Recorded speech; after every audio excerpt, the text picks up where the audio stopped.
यहां पर होते हैं। तो मेरे साथियों ब्रेस्ट का जो अपर आउटर क्वाड्रेंट होता है, यानी कि अपर आउटर क्वाड्रेंट को आप एक्सिलरी क्वाड्रेंट भी कह सकते हैं। मेरे साथियों ब्रेस्ट की अपर आउटर क्वाड्रेंट या एक्सिलरी क्वाड्रेंट के अंदर ही सबसे ज्यादा ब्रेस्ट कार्सिनोमा मोस्ट कॉमनली होता है। यदि अगर ये ब्रेस्ट है, 4 क्वाड्रेंट्स अगर हम बना देते हैं तो मेरे दोस्तों अपर आउटर क्वाड्रेंट के अंदर अपर आउटर क्वाड्रेंट कौन सा होगा दोस्तों? अपर आउटर क्वाड्रेंट इसी साइड को आप या तो लेटरल साइड कह दें, या फिर मेरे साथियों या तो इसे आप लेटरल साइड कह दें, या फिर मेरे साथियों इसे आप एक्सिलरी साइड भी कह सकते हो। तो कभी अगर आपसे सिंगल लाइनर क्वेश्चन कर लेना एग्जामिनर कि most commonly the breast tumours are found in which quadrant of the breast, then you can answer guys कि upper outer quadrant of the breast या lateral quadrant of the breast, या फिर मेरे साथियों you can say that axillary quadrant of the breast. Everyone understand guys? Crystal clear है? तो मेरे साथियों हम ऐसी स्थिति से बचाने के लिए जस्ट रिकमेंड द फीमेल्स, हम जितनी भी यंग फीमेल से गर्ल्स हैं सबको रिकमेंड करते हैं कि आपको मंथ में कम से कम एक बार ब्रेस्ट सेल्फ एग्जामिनेशन करना चाहिए। आइए समझते हैं कैसे करना चाहिए। मेरे साथियों ब्रेस्ट सेल्फ एग्जामिनेशन के लिए आप अपनी इंडेक्स यानी सेकंड, थर्ड और फोर्थ फिंगर के फिंगर पैड्स का यूज करेंगे। अपोजिट हैंड को यूज करना है। सर्कुलर मोशन में ब्रेस्ट को इस तरह से फॉर्मली महसूस करना है, स्मूथली फील करना है और देखना है कि ब्रेस्ट के अंदर कोई ट्यूमर का फॉर्मेशन या लंप का फॉर्मेशन यदि डिटेक्ट होता है तो as soon as possible you need to consult with a gynaecologist. Understand guys? Clear है? तो मेरे साथियों ब्रेस्ट सेल्फ एग्जामिनेशन मंथली होना चाहिए। पहली क्वेश्चन हम ध्यान रखेंगे, सर्कुलर मोशन में होना चाहिए। कैसे मोशन में हो? सर्कुलर मोशन में होना चाहिए। मेरे साथियों दूसरी बात, आपको use second, third and fourth finger pad, ये हम लोगों को यूज करना है। Second, third and fourth finger pad का यूज करना चाहिए। दोस्तों breast self examination every month होना चाहिए एंड सूटेबल टाइम होता है बाथिंग टाइम पर किया जाना चाहिए। और मेरे साथियों ब्रेस्ट सेल्फ एग्जामिनेशन क्यों किया जाता है? To early detection of the breast carcinomas और most common site for the breast carcinoma. Then you will answer sir the axillary area is the most common site for breast carcinomas. तो listen carefully, आगे question पढ़ते हैं। About breast self examination the nurse should instruct the client to perform the examination at which time. तो सिर्फ आपसे question किया गया था दोस्तों टाइम से रिलेटेड। तो हमारे पास पहला at the onset of menstruation, every month during the ovulation, weekly at the same time of day, 1 week after the menstruation. Now I am expecting that what answer you are just perform in this question. तो आप just यहां पर कब answer perform करेंगे, क्या answer होगा मेरे साथियों क्वेश्चन का? मेरे साथियों याद रहे कि जब हम मेंस्ट्रुएशन साइकिल पढ़ते हैं तो फर्स्ट यहां पर 1 से लेकर के 5 डे तक हम मेंस्ट्रुएशन कंसीडर करते हैं। देन उसके बाद हम 10 डेज और टोटल मिला के 14 डेज पर हम ओवुलेशन कहते हैं। तो मेरे साथियों याद रखो breast self examination just menstruation के 7 days, 1 week after the menstruation begin. मेरे दोस्तों जिस दिन मेंस्ट्रुएशन शुरू होते हैं उसके 7 डे बाद, यानी कि जस्ट अगर फर्स्ट डे से बात करें तो इनिशियल 7 डेज छोड़ करके और फिर ब्रेस्ट सेल्फ एग्जामिनेशन किया जाना चाहिए। तो ideal time for performing the breast self examination just 7 day after the menstruation. Everyone understand कि नॉट? सारा ब्रेस्ट सेल्फ एग्जामिनेशन का क्वेश्चन आया गाइस। तो fourth option is the correct answer in this question. Crystal clear हो गया है? Next देखिएगा आप, अगला क्वेश्चन परफॉर्म करिए। 467. A client is diagnosed as and having intestinal tumor. The nurse should monitor the client for which complication of this type of tumor. Select all that apply. मेरे साथियों intestine के अंदर tumour है। अब intestinal tumour का complication आपको बताना है कि क्या क्या कॉम्प्लिकेशन इंटेस्टाइनल ट्यूमर के कारण हो सकता है। ये क्वेश्चन आपसे किया जा रहा है। तो मेरे साथियों जब भी इंटेस्टाइन ट्यूमर फॉर्म होता है तो क्या क्या हो सकता है आपको ये बताना है। देखिएगा दोस्तों आपको जवाब टीप के नहीं देना है। सर सीआरपीएफ का एग्जाम है 22 को, प्लीज कुछ guide and suggestion tell us students. Yes Arvind Kumar, CRPF के एग्जाम से रिलेटेड मैं आपको मास्टर स्ट्रोक क्लासेस करवा दूंगा। आप मुझे इसका जो भी नोटिफिकेशन है, आपके पास एडमिट कार्ड है, व्हाट्सएप कर दीजिएगा। मेरा व्हाट्सएप नंबर सब जानते हैं 8947879143। इस पे आप भेज दीजिएगा आपकी डेट वगैरह के अकॉर्डिंग 1 या 2 क्लासेस मास्टर स्ट्रोक क्लासेस जो है हम कर लेंगे और आपको गाइड करेंगे। मेरे साथियों यहां पर देखिएगा इंटेस्टाइन के अंदर हम जानते हैं दिस इज द जीआईटी, और जीआईटी के अंदर यदि साथियों कहीं पर ट्यूमर का फॉर्मेशन हो जाएगा तो क्या होगा आइए समझते हैं। मेरे साथियों जैसे ही इंटेस्टाइन के अंदर ट्यूमर का फॉर्मेशन होगा तो यू नो दैट हमारी बॉडी का सबसे लार्जेस्ट सीरस मेम्ब्रेन होता है पेरिटोनियम, और peritoneum just located in the abdominal cavity just near the intestine. तो मेरे साथियों जब भी कभी इंटेस्टाइनल ट्यूमर्स होते हैं तो पेरिटोनियम कैविटी जो है वो भी इन्फ्लेमेशन कर जाती है, और peritoneum cavity if got the inflammation this condition is called as the peritonitis. तो first second option is the correct answer, peritonitis is the our right answer. Now just guys you know that कि if these tumours are the malignant, अगर ये tumour malignant tumour है तो you know that कि malignant tumour से secondary discharges होते हैं, और secondary discharges means infectious products release करते हैं, यानी कि पस रिलीज करते हैं। और मेरे दोस्तों यदि अगर इन्फेक्शियस प्रोडक्ट रिलीज होंगे और ट्यूमर्स के अंदर से ब्लीड शुरू हो जाएगा तो सेकंड ऑप्शन जो है हमारा कि कभी भी इंटेस्टाइनल ट्यूमर अगर किसी को है तो उसको स्टूल के अंदर आपको फीको ऑकल्ट ब्लड टेस्ट लेना होता है। इससे हम क्या चेक करते हैं, स्टूल के अंदर ब्लड का प्रेजेंस कंफर्म करते हैं, यानी कि मेलेना पेशेंट को होना शुरू हो जाता है। और मेरे साथियों मेलेना का होना हम जानते हैं कि हेमरेज भी हमारा यहाँ पर सेकंड कॉम्प्लिकेशन होने वाला है। नेक्स्ट देखिएगा मेरे साथियों, अब सब एनक्लेव्स पे आ गए पेपर देख के। अच्छा एनक्लेव्स 8th एडिशन का क्वेश्चन है बेटा, सॉन्डर्स 8th एडिशन में सोल्व करवा रहा हूं आपको, और यूनिट का नाम है हेमेटोलॉजी ऑन्कोलॉजी, और उसका क्वेश्चन है ये आपका क्वेश्चन नंबर 467 8th एडिशन का। क्लियर है? ओके तो देखिएगा यहाँ पर आगे क्या होगा मेरे साथियों, कभी भी अगर इंटेस्टाइनल ट्यूमर है तो इंटेस्टाइनल ट्यूमर्स में से क्या होता है, कंप्रेशन की वजह से और मेम्ब्रेन्स जो है काफी थिन हो जाते हैं, और मेम्ब्रेन्स थिन होकर के मेरे दोस्तों क्या हो जाता है, ब्लड वेसल्स के अंदर एक ओपनिंग बन जाती है, कनेक्टिविटी बन जाती है, that are called as the fistula. तो other complication for the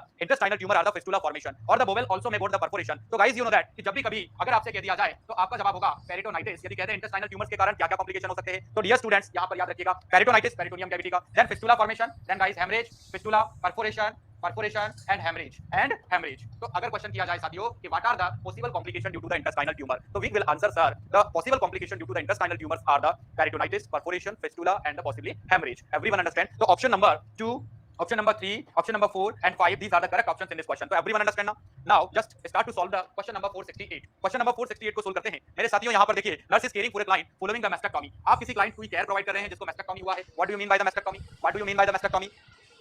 Mastectomy just the removal of the breast। My dear student, breast cancer के client को हम breast remove करते हैं। This is called as the mastectomy। Everyone understand? Just removal of the breast is called as the mastectomy। You know that? Clear है? तो मेरे साथियों, which nursing intervention, क्या जवाब देना है? Intervention would assist in the preventing lymphedema of the affected arm। आपको बताना है साथियों कि इसमें से आपका क्या इंटरवेंशन होगा। तो उस कंडीशन में आप इसकी अफेक्टेड जो आर्म है उसमें एडिमा से रोक सकते हैं। तो मेरे दोस्तों याद रखना, मैस्टेक्टोमी के केस में हम जानते हैं सिंपल मैस्टेक्टोमी, रेडिकल मैस्टेक्टोमी। दोस्तों जब भी कभी मैस्टेक्टोमी किया जाता है, जैसे इस साइड का मैस्टेक्टोमी हुआ है, तो यू नो दैट की अफेक्टेड आर्म होगा।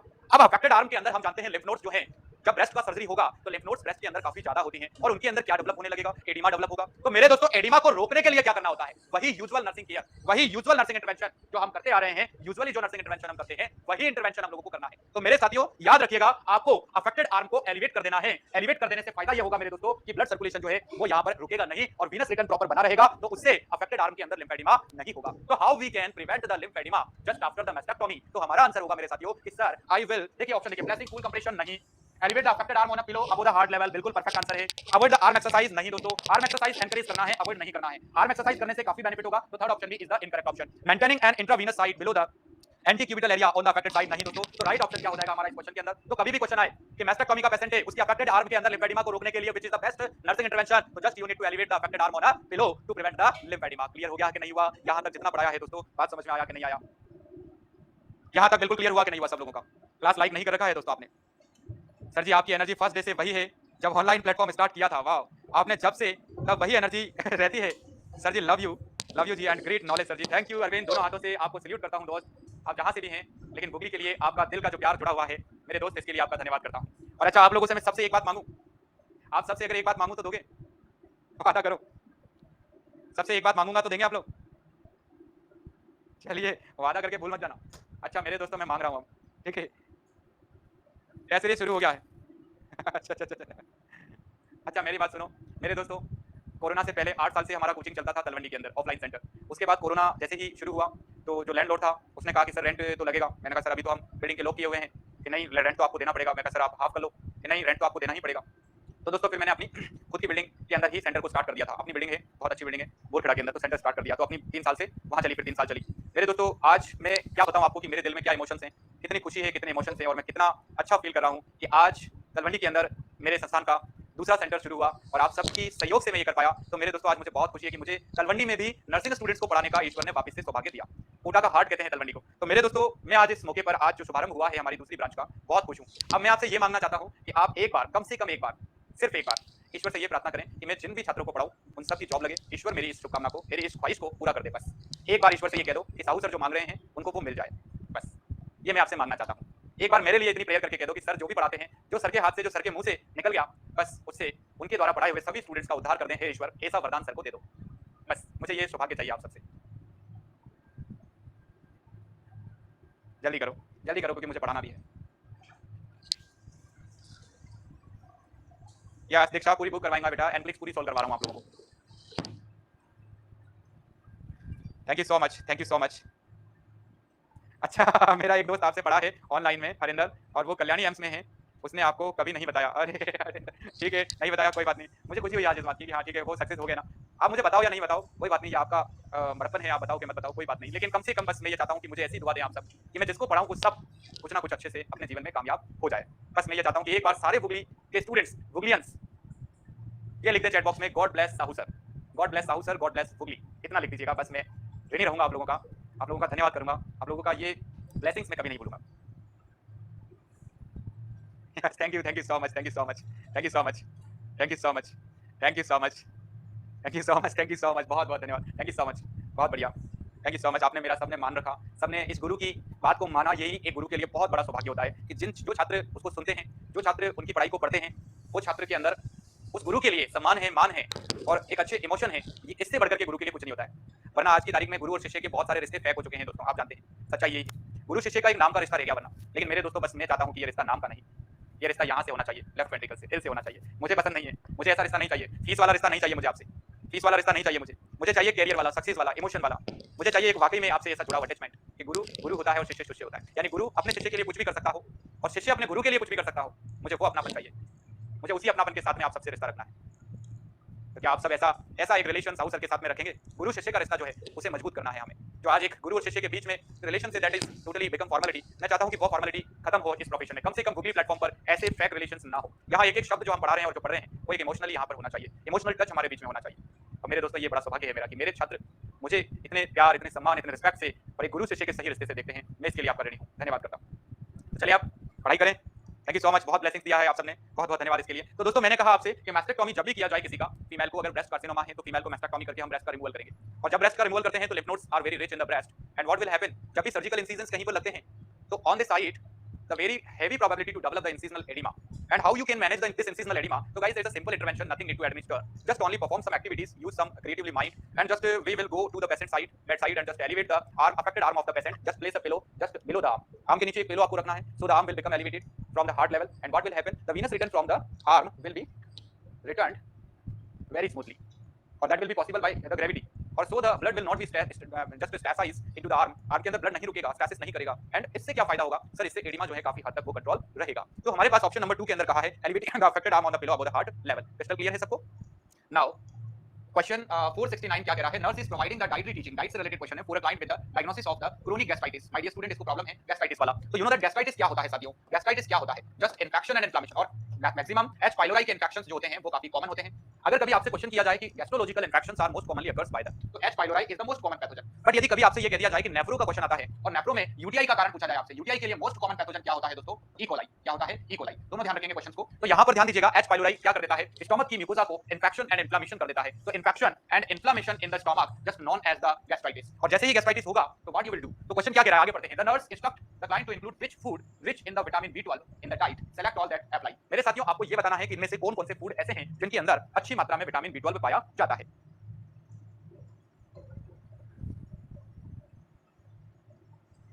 नट्स भी काफी अच्छे होते हैं विटामिन B12 के अंदर दोस्तों। लीवर या फिर ऑर्गन मीट, ये भी विटामिन B12 का एक अच्छा रिसोर्स होता है। ओके, ऑर्गन मीट दोस्तों, एप्पल, लेंटिल्स, देन बनाना ऑप्शन में दिए हुए हैं हमें, और बनाना। अब लेंटिल्स के अंदर हम जानते हैं citrus fruits, green leafy vegetable, yeast and dry beans, तो काफी रिसोर्स होते हैं dry beans, then green leafy vegetables, dry beans, organ meat, liver. और मेरे दोस्तों इसके अलावा आप जानते हैं lentils, they are the resource of vitamin B12। What will happen? Listen carefully my dear student, यदि अगर कभी भी स्टमक का क्वेश्चन आता है तो क्या करना है मेरे साथियों? स्टमक का ये एरिया कहलाता है डॉर्मस एरिया फंडस। क्या कहलाता है दोस्तों? फंडस। ये होता है बॉडी, और ये वाला एरिया कहलाता है कार्डिया, एंड ये एरिया कहलाता है दोस्तों पाइलोरस। You know that? अब जो फंडस एरिया है या इवन पूरा स्टमक है, इसमें एक स्पेशल सेल्स पाई जाती है मेरे साथियों, और उन सेल्स का नाम होता है पैरिएटल सेल्स। क्या नाम होता है? Parietal cells. जब भी कभी अगर किसी क्लाइंट को गैस्ट्राइटिस हो जाता है तो इसकी म्यूकोसा लेयर के अंदर इंफेक्शन एंड इन्फ्लेमेशन के कारण number of parietal cells will be decreased. And what is the function of the parietal cell? The parietal cell just secrete the two things. Listen carefully. My dear students, parietal cell just secrete the vitamin B12, और vitamin B12 secret नहीं करती है directly, ऐसा भी आप कह सकते हैं। तो just that secrete the one factor, this is called intrinsic factor. क्या कहलाता है साथियों? Intrinsic factor. और intrinsic factor just required for the absorption of vitamin B12। और vitamin B12 just got absorbed when the binded with the intrinsic factor. और vitamin B12 का absorption guys कहां होता है? टर्मिनल इलियम के अंदर। ये भी क्वेश्चन याद रखना आप कि हमारी बॉडी के ऑल विटामिन का एब्जॉर्प्शन जेजुनम में होता है, लेकिन दोस्तों विटामिन B12 एक इकलौता ऐसा विटामिन होता है that is absorbed in the terminal ileum, और ये तभी एब्सॉर्ब होता है जब स्टमक से इंट्रिंसिक फैक्टर सीक्रेट होता है। अगर इंट्रिंसिक फैक्टर नहीं होगा तो विटामिन B12 का एब्जॉर्प्शन नहीं होगा। Understand guys? और vitamin B12 required for the maturation of the RBC. तो गाइस इस कंडीशन में आरबीसी की संख्या घटेगी और पेशेंट को एक एनीमिया हो जाता है, जिसे हम पर्निशियस एनीमिया कहेंगे। क्या बोलेंगे? पर्निशियस एनीमिया इसको बोला जाएगा। Do you understand everyone? Clear है बात? तो मेरे साथियों यहां पर याद रखिए, होगा क्या कि जैसे ही गैस्ट्राइटिस का पेशेंट आपके पास आएगा तो सबसे पहले तो उस क्लाइंट को आपको एनपीओ करना है। हम गैस्ट्रो के पेशेंट्स को आते ही एनपीओ क्यों करते हैं? What is the reason behind this? तो मेरे दोस्तों इसका कारण सुन लीजिएगा आप। ये आपका स्टमक है, और जब भी आप कभी फूड एंड फ्लूइड लेते हैं, फूड एंड फ्लूइड अगर किसी भी क्लाइंट को देते हैं, तो जब फूड एंड फ्लूइड के पार्टिकल स्टमक से गुजरेंगे तो क्या होगा? They irritate the gastric mucosa, gastric mucosa को इरिटेट करेंगे, और गैस्ट्रिक म्यूकोसा यदि अगर इरिटेट होगा मेरे साथियों तो इसकी वजह से पैन के सेंसेशन बढ़ जाते हैं, ज्यादा दर्द होता है। तो जब भी कभी भी आप गैस्ट्राइटिस के पेशेंट को अटेंड कर रहे हैं तो सबसे पहले आपको क्या करना है? एनपीओ कर देना है, जिससे कि हम स्टमक को इरिटेट होने से रोक सके। मेरे साथियों हमारे शास्त्रों के अंदर बड़े बुजुर्ग शास्त्र हमारे कहते हैं कि वीक में कम से कम एक बार एक दिन फास्ट रहना चाहिए। What is the scientific logic behind the fast? My dear student, हम 6 दिन तक खाना खाते हैं, हमारे जीआईटी को पूरी तरह से कार्य करना पड़ता है, वर्क करना पड़ता है। शास्त्रों में यह कहा गया है कि एक दिन फास्ट रहेंगे उससे पूरे जीआईटी को खाली रखेंगे। अरे फास्ट ऐसा नहीं, फेक फास्ट रखते हैं आजकल लोग। फास्ट के नाम पर फल फ्रूट खा गए, खिचड़ी खा गए, साबूदाना खा गए। भाई साहब क्या किस चीज का फास्ट हो? वो फेक फास्ट होता है। फेक फास्ट नहीं, हम जो ऋषि मुनि फास्ट रखते हैं तो वो बिल्कुल कुछ भी नहीं लेते हैं उस दिन। तो उस दिन ये कहा गया है दोस्तों कि वीक में कम से कम एक दिन फास्ट रहने से फायदा ये होता है कि उस दिन गैस्ट्रो के सिस्टम के ऊपर, डाइजेस्टिव सिस्टम पर कोई वर्कलोड नहीं होता है, यानी उस दिन डाइजेस्टिव सिस्टम जो है वो अपने आप को रीजनरेट कर लेता है, रिकवर कर लेता है। और ऐसा करने से, फास्ट रहने से डाइजेशन रिलेटेड समस्याएं जो है वो अवॉइड की जा सकती है, प्रिवेंट की जा सकती है, स्टॉप की जा सकती है। मेरे दोस्तों क्रिस्टल क्लियर है सबको? तो हमसे क्वेश्चन किया गया था कि बताइएगा कौन कौन से फूड ऐसे हैं जिनमें विटामिन B12 अच्छी क्वांटिटी में होता है। तो मेरे साथियों विटामिन B12 की कमी सबसे ज्यादा उन लोगों को आती है जिन लोगों को, जो लोग वेजिटेरियन हैं, क्योंकि vitamin B12 maximum non veg diets के अंदर होता है, अंडरस्टैंड, मैक्सिमम जो मीट प्रोडक्ट्स हैं उनके अंदर होता है और वो हम खाते नहीं है। तो मेरे दोस्तों वेजिटेरियंस को विटामिन B12 से रिलेटेड समस्याएं पैदा होती है। विटामिन B12 अगर कभी बॉडी के अंदर कम हो जाता है तो आपकी मसल्स जो है काफी आसानी से थक जाएंगी, बहुत थोड़े से काम में आपको फटीग होने लग जाएगा, दिन भर आपको सोने का मन करेगा, आपका दिमाग ऐसा लगेगा कि आपने आधे घंटे पढ़ा लिया, उसके बाद लगेगा यार थक गए, अपन तो रेस्ट कर लेते हैं। अब देखो मैं सुबह से तो उद्घाटन करवा रहा हूं ब्रांच का और फिर अभी आया हूं, दिन भर से गेस्ट अटेंड किए, कोई आ रहे हैं जा रहे हैं, सब लोग आ रहे हैं, कार्य कर रहे हैं और मेरे दोस्तों उसके बाद अभी आकर के आपको पढ़ा रहा हूं। अब रात को काम करूंगा, कल की क्लासेस वगैरह तैयार करेंगे, कल से बैच शुरू हो रहा है तो उसकी भी प्रिपरेशन करनी है कल 4 बजे से। तो मेरे दोस्तों बहुत हेवी वर्कलोड और उसके बावजूद भी दोस्तों इतना एनर्जी लेवल। तो मेरे साथियों हेल्थ के लिए कॉन्शियस अगर आप नहीं रहोगे तो कहीं ना कहीं हमें इसका खामियाजा भुगतना पड़ता है। तो फर्स्ट ऑफ ऑल हम लोग पढ़ाई करें, लेकिन इससे इंपॉर्टेंट होता है कि हेल्थ के लिए भी हम लोग जागरूक रहने चाहिए। सबको क्लियर हो गई बात? Do you understand everyone? अरे भैया यस और नो? लक्ष्यों से हो ना पाए कदम मिलाकर चल, मंजिल तेरे पग चूमेगी। और रात को ग्रीन टी पिया करो, ग्रीन टी, ठीक है? ब्लैक टी नहीं, ग्रीन टी पीना है, ओके? चलिएगा, क्लियर हो गया है हमारे आंसर ऑप्शन नंबर 1, 3 एंड 5। मेरे साथियों नेक्स्ट क्वेश्चन करिए जरा, question number 470। The nurse is instructing a client with the iron deficiency anemia regarding the administration of a liquid oral iron supplement. Which instruction should the nurse tell the client? मेरे दोस्तों बड़ा interesting question है iron administration से related, और iron को always jet track method से दिया जाना चाहिए। जेट ट्रैक मेथड से ही आयरन दिया जाना चाहिए, IM iron. Z track method से कैसा आयरन दिया जाना चाहिए दोस्तों? आईएम। और इसके example you know that iron dextran, dextran and sorbitol, okay? Clear हो गया है? लेकिन मेरे दोस्तों अगर आपसे ये कहा जा रहा है कि ओरल लिक्विड आयरन आपको देना है, तो लिक्विड आयरन जब भी पेशेंट को दिया जाए तो हमेशा स्ट्रो का यूज करके दिया जाना चाहिए। और एडमिनिस्ट्रेशन करने के बाद मेरे दोस्तों पेशेंट को ये कहना है आपको,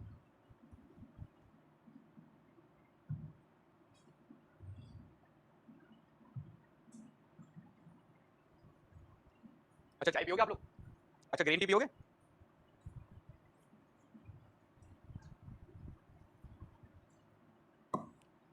और लो ये मैंने कैमरे में डाल दिया, सबको आ गया, स्वाद आया नहीं? कैसी लगी जरा बताओ मुझे फटाफट, भेज दिया मैंने, कैसी लगी बताओ? और लिक्विड आयरन देना है बेटा तो स्ट्रो की मदद से देना है, क्योंकि याद रखना लिक्विड यदि अगर जैसे जैसे मैं अभी ये चाय पी रहा था ना, ऐसे कभी भी नहीं पीना है। ऐसे पी लेंगे तो क्या हो जाएगा, इससे मेरे दोस्तों पूरे जो क्लाइंट के टीथ है ना वो ब्लैकिश हो जाएंगे। क्लियर हो गया है? इसलिए हमें पेशेंट को ये सिखाना है कि लिक्विड आयरन को हमेशा फ्रूट जूस में मिला के लेना है। कैसे लेना है? फ्रूट जूस में मिला के ऐसे लेना है, स्ट्रो से, ओके? स्ट्रो से लेना है। और कैसे लेना है दोस्तों? स्ट्रो से लेना है with mix in fruit juice, ये भी ध्यान रखना है आपको, फ्रूट जूस। अब फ्रूट जूस भी कौन सा लेना है आपको? खट्टे सिट्रस वाले जूस, सिट्रस फ्रूट्स का जूस लेना है, नींबू का ले लो, संतरे का ले लो, ओके? इसके जूस में मिला करके, बिकॉज इनमें सिट्रस में विटामिन सी होता है और that is helpful to increase the absorption, to increase absorption. इनसे दोस्तों आयरन का एब्जॉर्प्शन बढ़ जाएगा। तो सिट्रस फ्रूट्स जो होते हैं वो आयरन का बेटर एब्जॉर्प्शन करवाते हैं। आयरन का एब्जॉर्प्शन ड्यूडेनम और जेजुनम के अंदर होता है, अंडरस्टैंड? आयरन का एब्जॉर्प्शन ड्यूडेनम जेजुनम में होता है। आयरन हमेशा स्ट्रो से लिया जाना चाहिए, जूस में मिक्स करके लेना चाहिए, डायरेक्टली नहीं पीना चाहिए, स्ट्रो की मदद से लेना चाहिए, बिकॉज अदरवाइज क्या होता है? तो आयरन के कॉम्प्लिकेशन क्या क्या हो सकते हैं दोस्तों, सुनिएगा ध्यान से।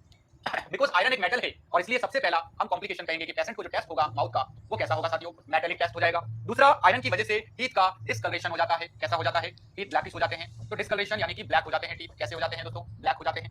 नेक्स्ट, आयरन की वजह से मेरे साथियों कॉन्स्टिपेशन होता है। क्या होता है? कॉन्स्टिपेशन होता है। और मेरे साथियों आयरन की वजह से स्टूल भी कैसा हो जाता है? ब्लैक हो जाता है। तो स्टूल का कलर भी ब्लैक स्टूल हो जाता है। तो मेरे दोस्तों मेटेलिक टेस्ट आता है और ये जस्ट टेस्ट इस तरह का टेस्ट आता है, इसलिए हम स्टूल से इसे लेने के लिए कहेंगे, और ताकि टीथ का डिस्कलरेशन भी ना हो। और जब भी कभी आयरन ले लिया जाए तो just advise to brush teeth after administration। हमेशा आयरन कभी भी ले लेना, उसके बाद ब्रश करने के लिए आपको तुरंत कहना है कि उसके बाद तुरंत आपको ब्रश करना है, ऐसे पेशेंट को कह देना है।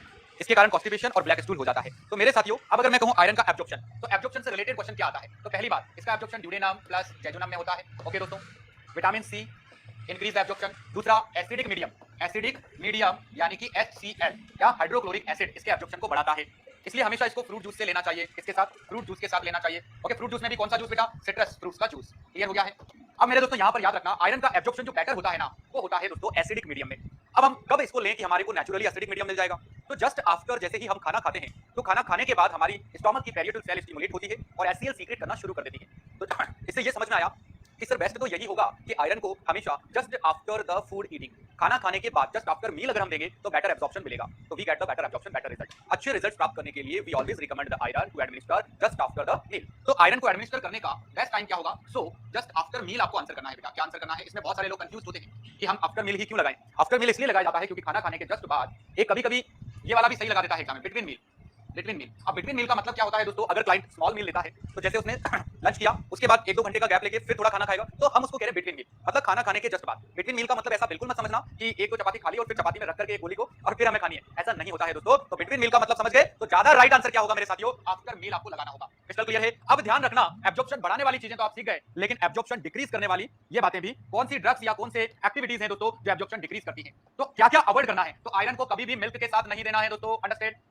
मिल्क के साथ कभी भी आयरन नहीं देंगे। आयरन के साथ में कभी भी आपको एंटासिड दवा नहीं लिखनी है। एंटासिड कभी भी आयरन के साथ प्रेस्क्राइब नहीं करनी है, वरना आयरन का कुछ भी इफेक्ट नहीं आएगा। क्योंकि ये एंटासिड जो है, जैसे कि रेनिटिडिन हम जानते हैं, ये रेनिटिडिन क्या करेगा दोस्तों? ये रेनिटिडिन आयरन के स्टमक के एसिडिक एनवायरनमेंट को न्यूट्रल कर देगा और आयरन का एब्जॉर्प्शन नहीं होगा। क्रिस्टल क्लियर है? पूरा आयरन समझ में आया कि नहीं आया? Everyone understood? आयरन का कोई भी क्वेश्चन कभी जीवन में आया तो गलत नहीं होगा ना? अच्छा, पीडिया वाले सर का नोट सेट में 30 क्वेश्चन से ज्यादा सेम डिट्टो आए, वाह भाई साहब सैल्यूट। और दुनिया इतने भोकाल मचा रही है और हमने तो कभी कहा ही नहीं बच्चों से कि हमारे क्वेश्चन डिट्टो आए। बच्चे ही कह रहे हैं हमारे तो कि सर आपका पैटर्न आया, क्वेश्चन आया, सब आए। अपने पवन सर जो पीडिया ऑप्स पढ़ाते हैं भाई साहब, बहुत मेहनत करते हैं, बहुत हार्ड वर्क करते हैं, बहुत एक्सीलेंट पढ़ाते हैं दोस्त। उसकी तो मैं बताऊं ना क्या, एक बार जॉब करने चल गए थे गवर्नमेंट जॉब बिहार, वापस लाया उठवा के बड़ी मेहनत करता है बंदा, वाह। मेरे दोस्तों याद रखना, अब मैं आप कहो तो जेट ट्रैक समझाऊं आप सबको, आप बोलो तो जेट ट्रैक समझाऊं कि जेट ट्रैक आखिरकार होता क्या है? Jet track method, iron administer करने का जेट ट्रैक मेथड समझाऊं क्या? चलिए समझ लो। मेरे दोस्तों यदि अगर मैं इस तरह से आपको बताऊं, जैसे मेरे पास ये 2 किताबें हैं, ठीक, ये 2 किताबें हैं, समझो ये ऊपर वाली जो है ये सबक्यूटेनियस है और ये मसल है, ठीक, ध्यान से समझना, ये सबक्यूटेनियस है ऊपर और ये मसल है। मेरे साथियों अगर हम सीधा सीधा यहां से इंजेक्शन को घुसेड़ दें और घुसेड़ के ऐसे करके और सीधा निकाल लें, तो होगा क्या?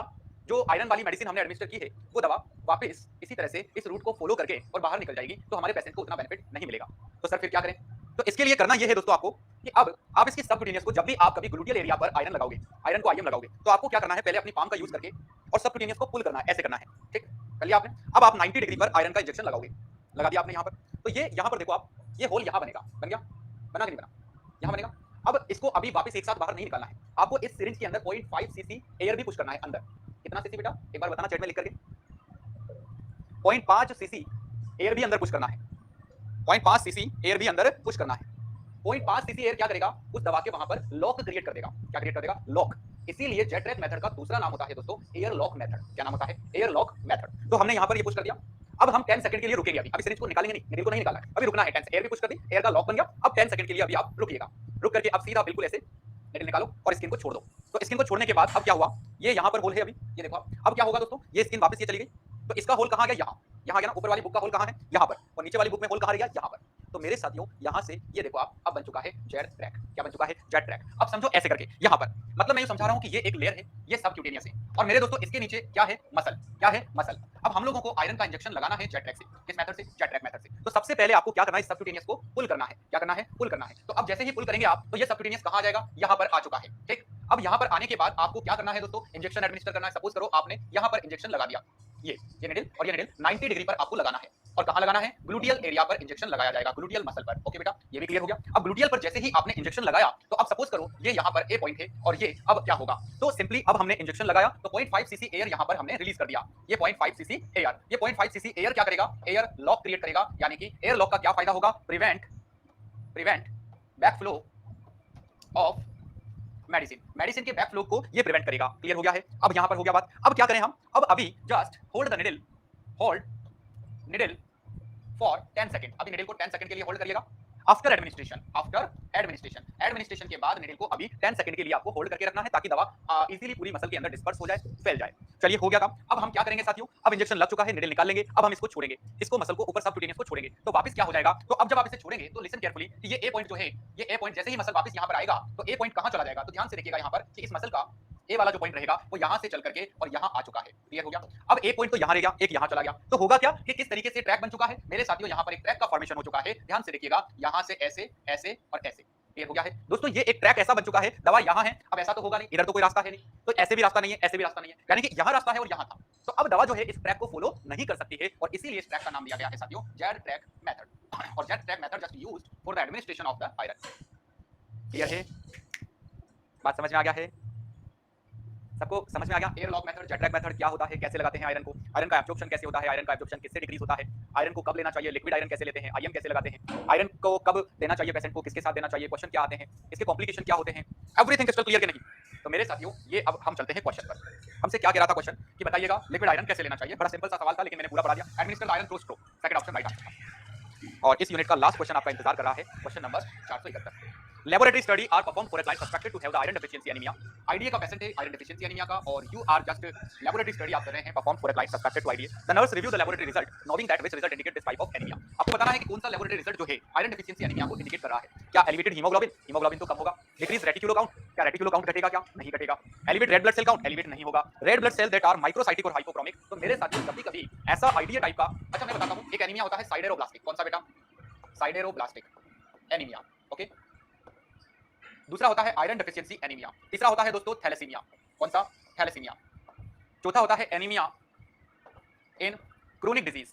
कौन सी डिजीज? Chronic disease. ये सारी वो कंडीशंस होती हैं मेरे साथियों जिन कंडीशंस के अंदर आरबीसी बिकम माइक्रोसाइटिक, कैसी हो जाती हैं? माइक्रोसाइटिक और हाइपोक्रोमिक। हाइपोक्रोमिक, माइक्रोसाइटिक, हाइपोक्रोमिक कौन से लैब टेस्ट के आधार पर कहा जाता है? तो ये कहा जाता है दोस्तों एमसीवी के आधार पर एंड एमसीएच के आधार पर। MCH used to detect the hypochromic RBCs. MCV just mean cell volume indicate the size of RBC or size of RBC is decreased. This is called microcytic. Or the amount of hemoglobin in the RBC is decreased. This is called mean cell hemoglobin. और this condition is called hypochromic. तो जब भी ये चार anaemia का question आए मेरे दोस्तों, हमेशा इनके अंदर आरबीसी जो है वो छोटा हो जाता है, स्मॉल हो जाता है, यानी माइक्रोसाइटिक होता है। उसमें पिगमेंट यानी एचबी का लेवल भी कम हो जाता है, यानी हाइपोक्रोमिक हो जाता है। एमसीवी और एमसीएच दोनों घट जाते हैं। तो हमारा आंसर क्या होगा? Red blood cell that are microcytic और हाइपोक्रोमिक। अगर मैं यहाँ आयरन डेफिशिएंसी एनीमिया नहीं पूछता और मैं यहाँ पर तीन ऑप्शन और भी यूज कर सकता था। मैं यहाँ चाहे से आपसे साइडेरोब्लास्टिक लिख देता, या फिर मैं आपसे क्वेश्चन यही सेम क्वेश्चन आपसे थैलेसीमिया के लिए कर लेता, या आपसे सेम ही क्वेश्चन आपसे क्रोनिक डिजीज के केस में एनीमिया जो होता है उसके लिए कर लेता, तो भी आपका और हमारा आंसर जो है वो बदलता नहीं। ये चारों क्वेश्चन से और चारों का आंसर जो है दोस्तों वो यही होगा। और ये आंसर का मतलब क्या है, इसको आइडेंटिफाई करने के लिए कौन से लैब टेस्ट? तो मेरे दोस्तों यहाँ पर एमसीवी और एमसीएच दो टेस्ट होते हैं, दोनों से हम इसको क्लियर करते हैं। क्रिस्टल क्लियर हो गए हैं? तो ये थी मेरे दोस्तों आपकी यूनिट नंबर 1। एक प्रश्न आपके लिए जो कि मैं आपसे कल पूछ के गया था, आपको बताना है कि ये प्रश्न जो है वो क्या है। इसका आंसर आज हम डिस्कस करेंगे। ये क्वेश्चन किसका है?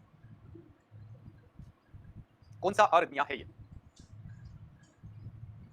यस मेरे दोस्तों, बहुत बढ़िया, शाबाश, काफी अच्छा। अच्छा, इसको वीटी, डायरेक्ट वीटी कहने से ज्यादा अच्छा आंसर होगा एसवीटी, सस्टेन्ड वेंट्रिकुलर टैकीकार्डिया।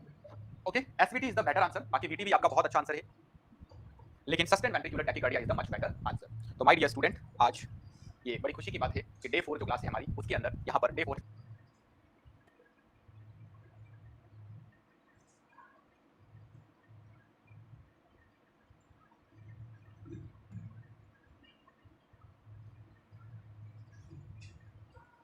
सुनो विदेशों में साउथ सर के एनक्लेक्स कोर्स की बहुत मांग हो रही है, तो बढ़िया बात है, हम भारत के लोग हैं, हम भारत के लोग कुछ भी कर सकते हैं। तो चलिएगा अपन बात करते हैं आज का पहला क्वेश्चन क्या कह रहा है। और मैं आपको सबके क्वेश्चन नंबर भी बता रहा हूँ और सारी जानकारी दे रहा हूँ, यानी कि अब मैं आपको सिखा रहा हूँ बेटा क्वेश्चन नंबर 472, 472, और ये है सॉन्डर्स का 8th एडिशन और लेक्चर नंबर है, सुपर लेक्चर नंबर है 5।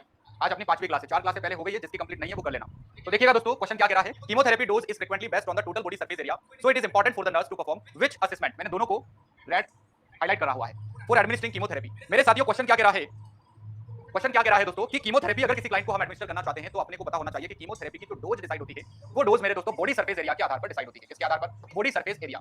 और बॉडी का सरफेस एरिया निकालने के लिए दो पैरामीटर्स की आवश्यकता होती है दोस्तों, एक तो हाइट और दूसरा होता है वेट। ओके, तो कैसे निकालते हैं? तो बीएसए का फॉर्मूला होता है मेरे साथियों, BSA equal to weight in KG, KG में लेना है, और हाइट को कैसे लेना है साथियों? हाइट को मीटर स्क्वायर के अंदर लेना है, इसमें हाइट इन मीटर स्क्वायर। इस तरीके से हम पेशेंट का बॉडी सरफेस एरिया निकालते हैं और बॉडी सरफेस एरिया के आधार पर ही किसी भी पेशेंट का कीमोथेरेपी का डोज डिसाइड होता है। जैसे कि हम लोग ये कैसे डिसाइड करेंगे कि सर कीमोथेरेपी तो देना है, लेकिन सर कोई पेशेंट को कितना क्या है, कितना कैंसर है, कितना उसका बॉडी का सरफेस एरिया है, कितनी किसी की हाइट बड़ी है, कोई मेल है, कोई फीमेल है, कोई 40 साल का है, कोई 10 साल का है, तो सर हमारे सामने कंफ्यूजन इकट्ठा हो गया कि सर हम कैसे डिसाइड करें कि कीमोथेरेपी में किसको कितना डोज देना है। तो मेरे साथियों याद रखना, कीमोथेरेपी के लिए आपको कुछ नहीं करना है, पेशेंट का वेट चेक करना है और खुद चेक करना है और उसकी हाइट चेक करनी है और बीएसए का फॉर्मूला लगा देना है, वेट इन किलोग्राम और हाइट इन मीटर स्क्वायर करके जितना आता है वही उसका डोज होगा। Do you understand everyone? तो मेरे साथियों ऑप्शन क्या कह रहा है, measure the client abdominal girth. Abdominal girth का कोई रोल नहीं होता है कीमोथेरेपी डोज के लिए। Calculate the client body mass index, patient का बॉडी मास इंडेक्स, बीएमआई, और बीएमआई की तो जरूरत नहीं है दोस्तों, यहाँ पर बीएमआई की कोई आवश्यकता नहीं होती है। Measure the client current weight and height, आपको याद होना चाहिए कि पेशेंट से नहीं पूछना है आपको। Ask the client about his weight और द हाइट, आपको ऑप्शन नंबर 4 कंफ्यूज करने के लिए दिया हुआ है कि आप पेशेंट से पूछ लीजिए उसका वेट कितना है, उसकी हाइट कितनी है। नहीं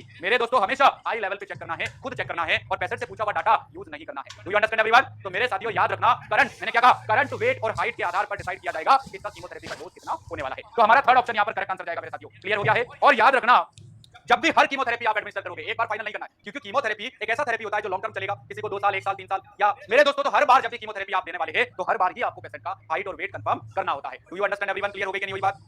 हर बार आपको करंटली पेशेंट का हाइट और वेट कंफर्म करके ही कीमोथेरेपी एडमिनिस्टर करना चाहिए। Do you understand everyone? Clear हुआ कि नहीं हुआ? अरे भाई बात समझ में आ गया है सबको? मेरे दोस्तों यहां पर ध्यान रखो, अगर मैं आपसे ये कह दूं कि मेरे दोस्तों यहां पर ध्यान रखो, अगर मैं कह दूं कि कीमोथेरेपी के पेशेंट का केयर कैसे करेंगे, तो कीमोथेरेपी जब भी दिया जाता है दोस्तों, तो ध्यान से सुनो, कीमोथेरेपी जिस क्लाइंट को मिल रहा है उसका केयर हम कैसे करेंगे, तो लिसन केयरफुली। मेरे दोस्तों कीमोथेरेपी की वजह से कीमोथेरेपी इंड्यूस्ड वॉमिटिंग होता है, और अगर क्वेश्चन कर लिया जाए आपसे, छोटा सा क्वेश्चन है कि कीमोथेरेपी इंड्यूस्ड वॉमिटिंग के लिए ड्रग ऑफ चॉइस क्या होता है, जरा आप में से कोई बता सकता है क्या? Which is the drug of choice for the chemotherapy induced vomiting? तो my dear student, ondansetron इसका ड्रग ऑफ चॉइस होता है। क्या होता है? ondansetron is the DOC for chemotherapy induced vomiting। दूसरा, you know that कि कीमोथेरेपी जब भी दिया जाएगा तो ये ट्यूमर सेल का डिस्ट्रक्शन करेगा, और ट्यूमर सेल का डिस्ट्रक्शन होगा मेरे दोस्तों तो पेशेंट की बॉडी के अंदर यानी कि न्यूक्लिक एसिड का डिस्ट्रक्शन होगा, यानी इसका जो न्यूक्लियस है उसके अंदर न्यूक्लिक एसिड है। न्यूक्लिक एसिड मींस क्या? डीएनए होता है, और डीएनए का जैसे ही डिस्ट्रक्शन होगा मेरे साथियों, तो डीएनए में से बहुत एक्सेसिव क्वांटिटी में ब्लड के अंदर प्यूरिन रिलीज होता है, और जब ब्लड के अंदर प्यूरिन रिलीज होता है तो प्यूरिन का एक्सेसिवली मेटाबॉलिज्म होगा, और मेटाबॉलिज्म से बनता है यूरिक एसिड। क्या बनता है साथियों? Uric acid. और इस यूरिक एसिड की वजह से इस पेशेंट को क्रोनिक रीनल फेलियर हो सकता है इन फ्यूचर, इस पेशेंट को रीनल स्टोन हो सकता है। क्या हो सकता है दोस्तों? रीनल स्टोन बन सकते हैं। तो मेरे साथियों हम लोगों को ये पता होना चाहिए कि सर अगर किसी भी पेशेंट को हम कीमोथेरेपी दे रहे हैं तो उसको इस यूरिक एसिड को कंट्रोल करने के लिए ड्रग ऑफ चॉइस यूज करना है एलोप्यूरिनॉल। कौन सा दवा यूज किया जाएगा? Allopurinol. Do you understand everyone? मेरे साथियों दो बातें समझ में आ गई होगी आप लोगों को, दोनों कांसेप्ट क्लियर है सबको? जब भी किसी क्लाइंट को आप कीमोथेरेपी दे तो उसका वाटर इंटेक भी बढ़ा देना चाहिए। तो यहां पर इस यूरिक एसिड को और ज्यादा क्वांटिटी में यानी कि इसकी इफेक्टिवनेस को बढ़ाने के लिए आप इसका इंक्रीज वाटर इंटेक भी आपको बढ़ा देना है, यानी कि पानी का अमाउंट जो है 2 से 3 लीटर पर डे कर देना चाहिए, ताकि ज्यादा से ज्यादा यूरिक एसिड जो है वो बॉडी से यूरिन के साथ बाहर निकले, बॉडी में रिटर्न ना हो, और इसे धीरे धीरे रीनल फेलियर ना हो, यानी किडनी पे इसका कोई भी इफेक्ट ना पड़े, डैमेजिंग इफेक्ट ना पड़े, और मेरे साथियों स्टोन का फॉर्मेशन भी ना हो। तो मैं समझ गया कि भाई साहब वाटर इंटेक बढ़ाना है, एलोप्यूरिनॉल शुरू करनी है। अगर कीमोथेरेपी इंड्यूस्ड वॉमिटिंग हो रहा है तो ड्रग ऑफ चॉइस मुझे शुरू कर देनी है ऑन्डेंसेट्रॉन। जब भी होता है नोजिया वॉमिटिंग तो ये दवा ले लेगा। Do you understand everyone? मेरे साथियों कीमोथेरेपी के सारे क्वेश्चन क्लियर हुए कि नहीं हुए? अब हम जानते हैं कि जब भी किसी को कीमोथेरेपी दिया जाता है मेरे साथियों, तो नंबर 4 बात समझ लीजिएगा ध्यान से कि कीमोथेरेपी अगर किसी क्लाइंट को हम स्टार्ट करते हैं तो कीमोथेरेप्यूटिक जो दवाइयां होती है ये क्या करती है दोस्तों? बोन मैरो डिप्रेशन कॉज करती है, और बोन मैरो डिप्रेशन की वजह से इसके अंदर प्लेटलेट काउंट जो है वो घट जाता है। क्या घट जाता है साथियों? प्लेटलेट काउंट घट जाता है, और यदि प्लेटलेट काउंट घट गया तो ब्लीडिंग की पॉसिबिलिटी बढ़ जाती है। किसकी संभावना बढ़ जाती है? Increase bleeding possibility. तो कीमोथेरेपी वालों को ब्लीडिंग का पॉसिबिलिटी बढ़ेगा, और ब्लीडिंग का पॉसिबिलिटी बढ़ जाता है मेरे साथियों, इसलिए याद रखना कीमोथेरेपी वालों को कभी भी पेन किलिंग के लिए आपको एस्पिरिन नहीं देना है। तो अगला कीमोथेरेपी केयर का क्वेश्चन क्या होगा दोस्तों? एस्पिरिन अवॉइड करना पड़ेगा। Everyone understand? एस्पिरिन नहीं देना है। दूसरी बात, कीमोथेरेपी बोन मैरो डिप्रेशन करती है और प्लेटलेट घट गया और प्लेटलेट घटा तो हमें क्या ध्यान रखना है, ये बात यहां लिखी हुई है। मैंने कहा कीमोथेरेपी के केस में वॉमिटिंग होती है, कीमोथेरेपी इंड्यूस्ड वॉमिटिंग होती है, तो हमें क्या मैनेजमेंट करना है, ये बात यहां लिखी है। मैंने कहा कीमोथेरेपी की वजह से डीएनए का डिस्ट्रक्शन होता है, और डीएनए डिस्ट्रक्शन की वजह से ब्लड में प्यूरिन का लेवल बढ़ जाता है, और प्यूरिन के मेटाबॉलिज्म से यूरिक एसिड बढ़ता है, और अगर यूरिक एसिड ब्लड में बढ़ेगा सर तो ये इन फ्यूचर रीनल डैमेज करेगा। रीनल डैमेज के साथ साथ इसको रीनल स्टोन की पॉसिबिलिटी होती है। तो सर हमें क्या मैनेजमेंट करना चाहिए? तो बेटा इसका एक तो फ्लूइड इंटेक बढ़ा दो ताकि ज्यादा से ज्यादा यूरिक एसिड बाहर निकले, और एक टैबलेट शुरू कर दो एलोप्यूरिनॉल। ये यूरिक एसिड को न्यूट्रलाइज करेगा, कंट्रोल करके रखेगा, और इसको फ्यूचर में सीआरएफ, रीनल स्टोन या गाउट होने से बचा लेगा, यानी कि इसे गाउट भी हो सकता है एज ए कॉम्प्लिकेशन। तो यदि मैं आपसे क्वेश्चन कर लेता हूं कि what may be the possible complication of the chemotherapy, तो you will answer sir hyperuricaemia, sir in future may be possibility the chronic renal failure, sir may be the possibility for the renal stone, sir may be the possibility for the gout, or for every problem there is only the one solution. This is the allopurinol. And second management is that increase water intake up to 2 to 3 liter. Do you understand everyone guys? Clear हो गई ये बात यहां तक? हमने आपसे कहा आगे बात सुने आप, chemotherapy just what will causes the complication that occurs in the client's body due to the administration of chemotherapy. तो chemotherapy always do the bone marrow suppression, और bone marrow suppression just decrease the platelet count in the patient's blood, and if the platelet count will be decreased, the client have the increased susceptibility for the bleeding, and so we should be always aware as a nursing officer when some patient are receiving, a patient who is receiving the chemotherapy, we never administer the aspirin, we never suggest the aspirin, because the client have the probability for the bleeding. My dear student, again आप सुनिएगा, जब भी chemotherapy किसी को आप देंगे तो WBC count भी घट जाएगा। अरे यस और नो, बात को बताते रहो, मुझे बात समझ में आ रही है कि नहीं आ रही है? सब लोग बात बताते रहो बेटा, जितना अच्छा आप लोग लिखते रहोगे। मैं यहाँ से देख रहा हूँ आप लोगों की चैट, पहले मेरा सिस्टम इधर लगा हुआ था सामने, अब मैंने इधर लगा लिया ताकि पूरी नजर रहे आपकी चैट पे, कोई भी चैटिंग मिस ना हो। बात समझते रहो, फीडबैक प्रॉपर करते रहो, कनेक्टिविटी 100% रखो क्लास के अंदर, जब जाकर के हमें क्लास का बेनिफिट मिलेगा। और एक बार अगर हमारी कमांड बन गई ना एनक्लिक्स के ऊपर, तो सिलेक्शन तो कोई भी नहीं रोक सकता आपका। एनक्लिक्स पे अगर धीरे धीरे छोटे प्रयासों से, अगर मेरे बच्चों मेरे तो प्रयास है, अगर मेरे प्रयासों से तुम्हारा करियर बन जाएगा ना, तो मुझे इससे बड़ी खुशी और कुछ नहीं होगी कि मैंने किसी के घर का चिराग जो है उसको रोशन कर दिया। आप किसी ना किसी माँ बाप के चिराग हो, और किसी ना किसी के चिराग को अगर मैंने वाकई में रोशन कर दिया तो मेरा नाम अपने आप रोशन हो जाएगा। मैं ईश्वर के सामने बैठूंगा तो मैं ये कह दूंगा कि मैं बहुत सारे लोगों का करियर बना के आया हूँ, निस्वार्थ बना के आया हूँ, मुझे बड़ी खुशी है। और मेरे बच्चों आज गूगली के ऊपर आपको एनक्लिक्स के प्रीमियम लेक्चर बिना किसी स्वार्थ के, बिना किसी शुल्क के आपको मैं करवा रहा हूं। मेरे दोस्तों मेरा बहुत कीमती समय होता है और मैं आपके साथ शेयर कर रहा हूं। मुझे बड़ी खुशी हो रही है इस बात से कि आपके साथ मैं ये समय शेयर कर रहा हूं। मुझे कुछ सिखाने का मौका आप लोगों ने दिया, एग्जाम ने दिया, ये मेरी बड़ी खुशी की बात है। तो देखिएगा आगे हम बात समझाते हैं आपको कि मेरे साथियों WBC काउंट भी घट जाता है। तो जब भी किसी को कीमोथेरेपी चलता है, बोन मैरो डिप्रेशन होता है और उसका WBC काउंट भी घट जाएगा। और WBC काउंट घटता है मेरे साथियों तो इसे इन्फेक्शन की संभावनाएं बढ़ जाती है। तो याद रखना कीमोथेरेपी और क्या करता है, कीमोथेरेपी इम्यूनो सप्रेशन करता है। क्या करता है मेरे साथियों? इम्यूनो सप्रेशन कॉज करता है। तो हम लोगों को ये ध्यान रखना है कि जिसको भी किसी को कीमोथेरेपी चल रहा है, हम जानते हैं बोन मैरो डिप्रेशन करती है कीमोथेरेपी और WBC काउंट को घटा देती है। डब्ल्यूबीसी काउंट जैसे ही घटता है, इम्यूनो सप्रेशन होता है, पेशेंट को इंफेक्शन की संभावना बढ़ जाती है। तो इंफेक्शन को रोकने के लिए आपको क्या-क्या करना होता है ये सुनो आप। हमेशा जिस भी किसी क्लाइंट को इंफेक्शन की संभावना होती है, तो क्या मैनेजमेंट एक नर्सिंग ऑफिसर को करना होता है। तो सबसे पहले तो हमें उसे प्राइवेट रूम देना होता है। क्या देना होता है दोस्तों? Provide private room. हमेशा इंफेक्शन को रोकने के लिए आपको प्राइवेट रूम देना है। दूसरा, आपको हैंड हाइजीन मेंटेन करवाना है। क्या मेंटेन करवाना है दोस्तों? सबसे कारगर साबित होता है हैंड हाइजीन।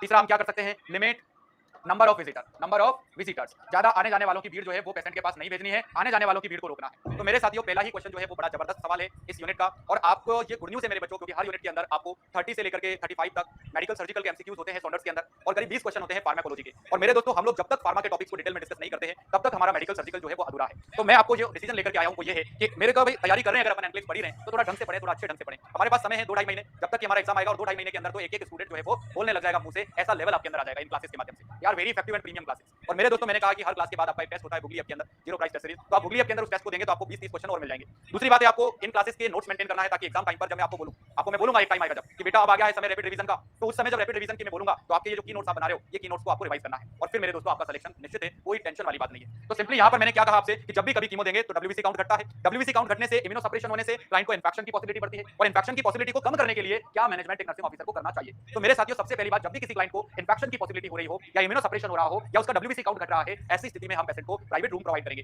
सेकंड, हम हैंड हाइजीन मेंटेन करवाएंगे। तीसरी बात, हम कभी भी याद रखना, जो मिलने जुलने वाले लोग आते हैं, यानी विजिटर्स जो आते हैं, उसको लिमिट करवाएंगे। तो मोस्ट इंपोर्टेंट 3 यहां पर इंटरवेंशन होंगे कि नर्सिंग ऑफिसर के provide the private room, hand hygiene और लिमिट नंबर ऑफ विजिटर। तो हमारे क्वेश्चन पर चलते हैं साथियों हम लोग। हमारा क्वेश्चन ये कह रहा था कि जब भी कभी कीमोथेरेपी किसी को आप स्टार्ट करने जा रहे हो, तो आप कीमोथेरेपी की डोज किसके आधार पर डिसाइड करते हो? तो कीमोथेरेपी की डोज जो है मेरे साथियों हमेशा बॉडी के सरफेस एरिया के आधार पर डिसाइड होता है। सरफेस एरिया निकालने के लिए आपको 2 पैरामीटर चाहिए होते हैं, एक पेशेंट की हाइट और एक पेशेंट का वेट। जो हमेशा आपको करंट ही लेना है, पेशेंट से पूछ करके काम नहीं चलाना है, करंट खुद आपको चेक करना है। तो हाइट और वेट का यूज करके हम उसका बॉडी सरफेस एरिया निकालते हैं, यानी कि वेट इन किलोग्राम और height in the metre square, और ऐसे करके हम डोज डिसाइड करते हैं। तो हमारा सही आंसर आया दोस्तों इस क्वेश्चन के अंदर, थर्ड ऑप्शन। आगे बढ़िएगा नेक्स्ट क्वेश्चन की तरफ। नेक्स्ट क्वेश्चन है आपका क्वेश्चन नंबर 473। ये 473 सॉन्डर्स के 8th एडिशन का क्वेश्चन है। आज हमारा सुपर लेक्चर नंबर 5 है। A client with the squamous cell carcinoma of the larynx. इसको क्या है दोस्तों? स्क्वामस सेल के अंदर कार्सिनोमा हो रहा है, और कौन सी स्क्वामस सेल के अंदर? लैरिंक्स की स्क्वामस सेल्स के अंदर हो रहा है, और इसको एक दवा शुरू की गई है ऐसे केस में, और उस दवा का नाम है दोस्तों ब्लियोमाइसिन। क्या नाम है? ब्लियोमाइसिन। क्या कोई बता पाएगा आप में से कि ब्लियोमाइसिन कौन से टाइप की एंटी नियोप्लास्टिक दवा है, कौन सी टाइप की एंटी कैंसर दवा होती है? क्वेश्चन ही नहीं पढ़ा फिर भी आंसर देना शुरू कर दिया। समझ लो पहले बेटा, the client receiving the bleomycin intravenously, IV हम इसे ब्लियोमाइसिन शुरू कर रहे हैं। Then which the nurse is caring for the client anticipate that which diagnostic study will be prescribed। अगर आप किसी भी क्लाइंट को ब्लियोमाइसिन प्रेस्क्राइब किए हुए देखते हो, तो आपको ये याद रहना चाहिए कि ब्लियोमाइसिन जब भी लिखते हैं तो कौन सी डायग्नोस्टिक स्टडी पेशेंट को साथ के साथ लिखा जाता है। लिसन केयरफुली मेरे दोस्तों, सबसे पहले तो आप ये समझ लो कि ब्लियोमाइसिन क्या होती है। मेरे साथियों, ब्लियोमाइसिन मैंने हमेशा आपको पढ़ाया कि कैंसर की जो दवाइयां होती है, कैंसर या कैंसर मेडिसिन, या फिर एंटी कैंसर दवाइयां, या इनको हम कीमोथेरेपी भी कहते हैं, और इन्हीं को दोस्तों हम एंटी नियोप्लास्टिक दवाइयां भी कहते हैं, एंटी नियोप्लास्टिक भी कहते हैं। सबका मींस एक ही होता है। Do you understand everyone?